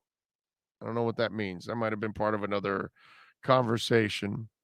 David says, good luck with Finn's fan base, female fans with wives or girlfriends, or just fans with any moral compass. Empty stadium protests, declining merchandise sales, all in the future. There's a certain section of fans that they don't care. They don't care if he's a criminal. I'm not saying he is. He might be completely innocent here, but they won't care, dude. They only care about winning. That's all they care about.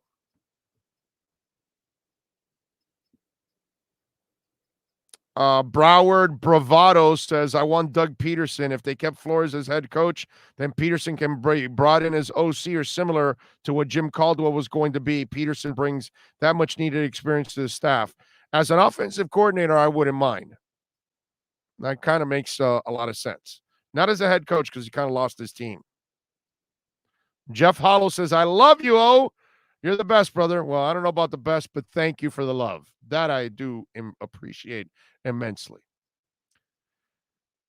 Kevin Dorsey says, Preston was over 4.5, and Parker is 7 years past his combine day with several injuries on the book. Yeah, it's time to move on. And let me tell you, when I saw Preston drop that ball, just get the hell out of here, bro. Just get the hell out of here, man. Enough already. Okay? I'm done with that. KD says, I understand Tua needs this and that to be successful, but the staff will not get this, that. We need a guy who plugs those holes because the coaches have no patience. So you want Deshaun Watson, who won 4 games last year without any holes plugged? He threw. KD. Deshaun Watson, my man, 4,800 yards, 33 touchdowns, 7 interceptions, and 4 wins. How's that working out, my man? I must have missed, KD and the kind of football league that he watches, because I'm still waiting to see that quarterback that carried a bunch of shit to the title or something. I wonder who that is. I don't think I've ever heard of that in the NFL. That you're just going to get like a terrible team and you're all of a sudden going to take them to the playoffs and maybe a Super Bowl or something. I didn't know that. Wow. Okay. I guess, Joe Montana never needed Bill Walsh and Taylor or Rice or Rathman or, I guess Terry Bradshaw, really didn't need Chuck Noll and Steel Curtin and Franco Harris and Stallworth and Swan. And, I get you, bro. Why? Mahomes? Why would he need an offensive line? Look at him last year. He was just fine. Wasn't he in the Super Bowl? Wasn't Mahomes just fine in the Super Bowl last year?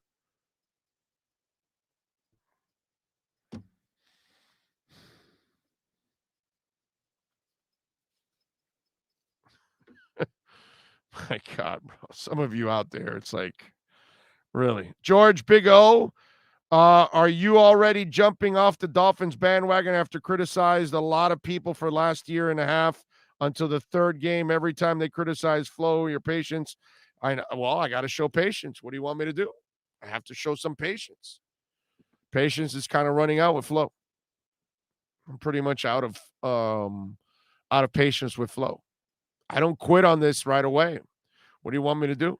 I want to give them an opportunity. There was no reason for me to quit on them for the first 2 years, and I can't quit after the first week. But now we're 7 games into this mess, and there's no improvement on the team.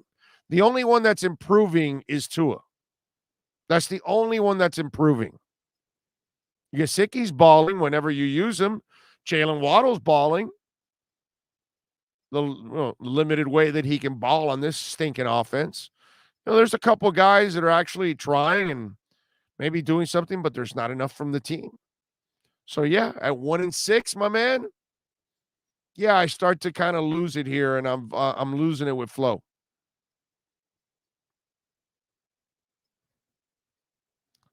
Tua had an 80% completion percentage with the drops. Yep. You are correct, sir. Michael says in all 3 full games Tua has played this year, the team has either been tied or winning. Last time he was on the field, but Tua is the problem. Shaking my head. Michael, you're just trying to be logical. Don't try to be logical. That doesn't really... Logic doesn't help. Not with pissed off fans. Logic just doesn't help. You know?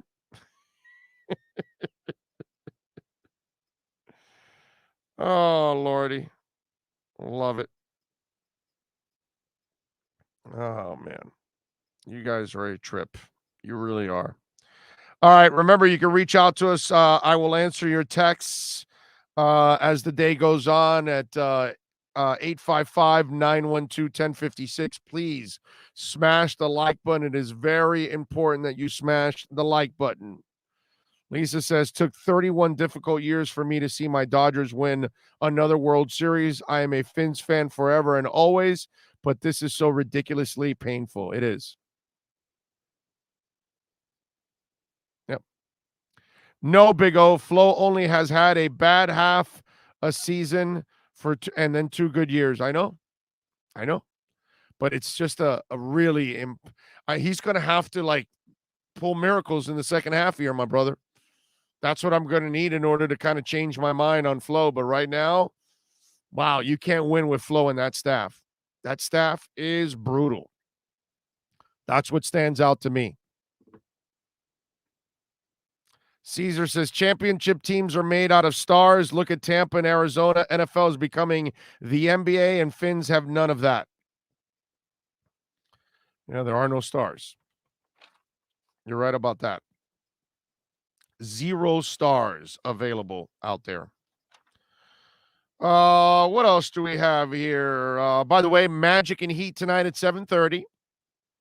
We'll see if Kyle Lowry can play. Magic have been a pain in the ass in Miami, losing, dropping a 1-1 with no Lowry. And we'll talk to Ira tomorrow about that. He was on target with that. The Coyotes visit the Panthers today at FLA Live Arena.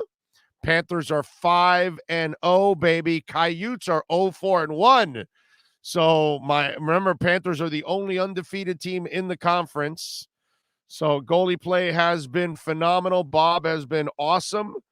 We got the Saints and the Seahawks tonight at Lumen Field at 8:15. I told you, take Saints -4 in that one.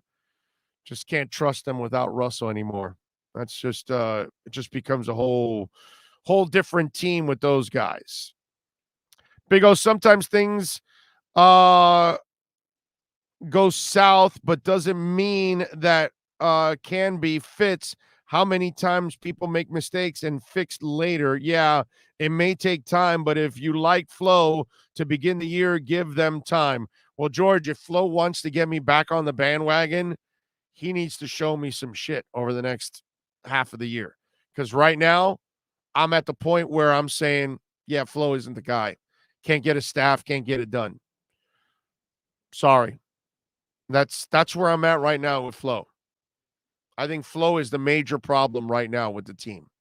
So if he wants to kind of I've been on the Flo bandwagon, right? Now you got me off the Flo bandwagon now. And it's not like next week is going to convince me anything unless you go out and beat Buffalo in Buffalo.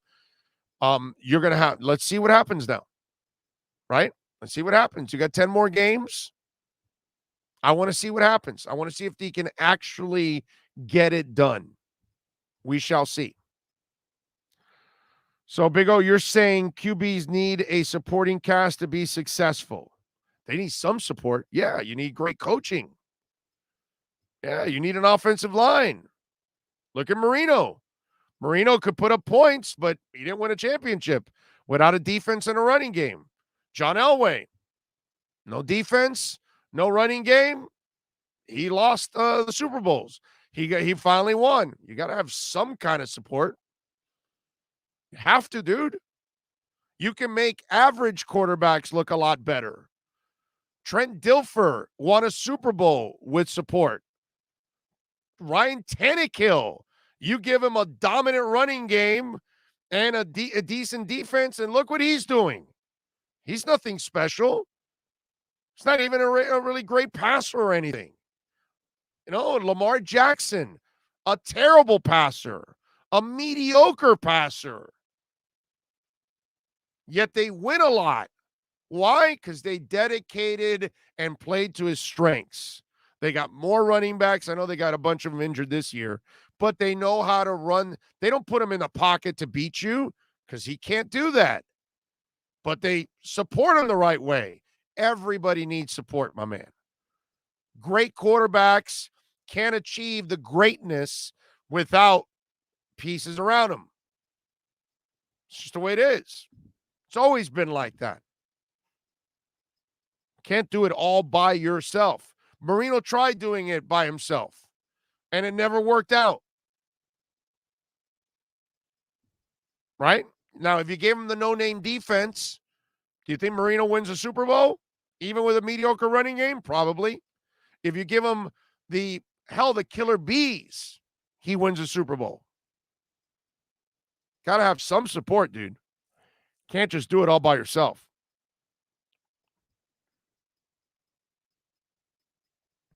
Tua only played about 3 games, not 7. I don't know what that is.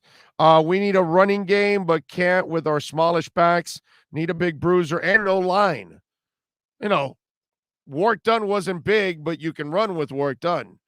You don't have to always be a big back. Devonta Freeman is not a big back. Thick, but not a big back. But you can run with him if you got a good offense. Miami doesn't have a good offensive line either. Because I think Gaskin would be all right behind a decent line. Now, is he going to be a dominant player? No. That's not his thing.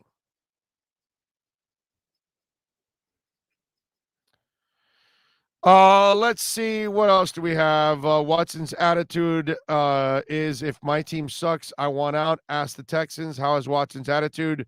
Stick it out or talk crap about his franchise team? Well, it was an O'Brien thing too, you know, because you ended up losing your number 1 wide receiver too. So it was, they had some issues in the Texans. They've had some problems there. It's not that simple. You know what I mean? And I'm not here to defend Watson, but that place has been a mess. So they scared off their best weapon outside of the quarterback. That's kind of dumb. You know what I'm saying? And even J.J. Watt, he was like, yeah, no, I'm out of here. I'm going to go somewhere else. I've had enough of this place. I've done enough here. I'm out. And again, you can't blame him. All right, we're out of here. We thank, of course, the legend that is Sean Stanley, always doing great work here. Omar Kelly and the EJDconstruction.com Miami Dolphins report. I am going to rest the voice. I'll be on tomorrow at 10 a.m., but also tomorrow we will have our segment.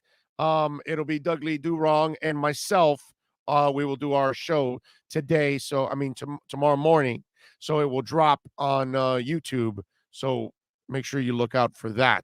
That should be a lot of fun today as we deal with our misery, as they say. I love you all out there. Thank you to everybody that sent in a super chat, Cash App, Venmo. Appreciate all of you that sent in a text, a tweet. Please share the link. Please smash the like button. Very important. Hit the notification bell. That way you know when Sean posts a new press conference, a rant, a show, an interview, whatever it is that we do here on the YouTube channel, or we go live. There you go. We'll see you tomorrow, 10 a.m. live, right here. Same time, same place, same bat channel. Love you all. This is the Big O Show.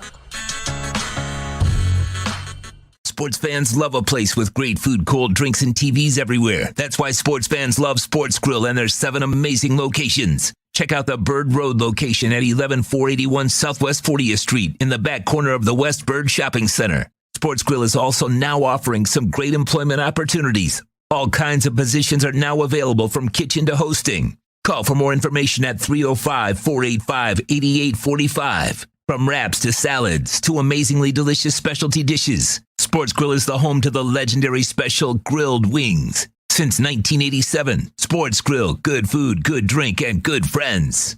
It's the Big O Show.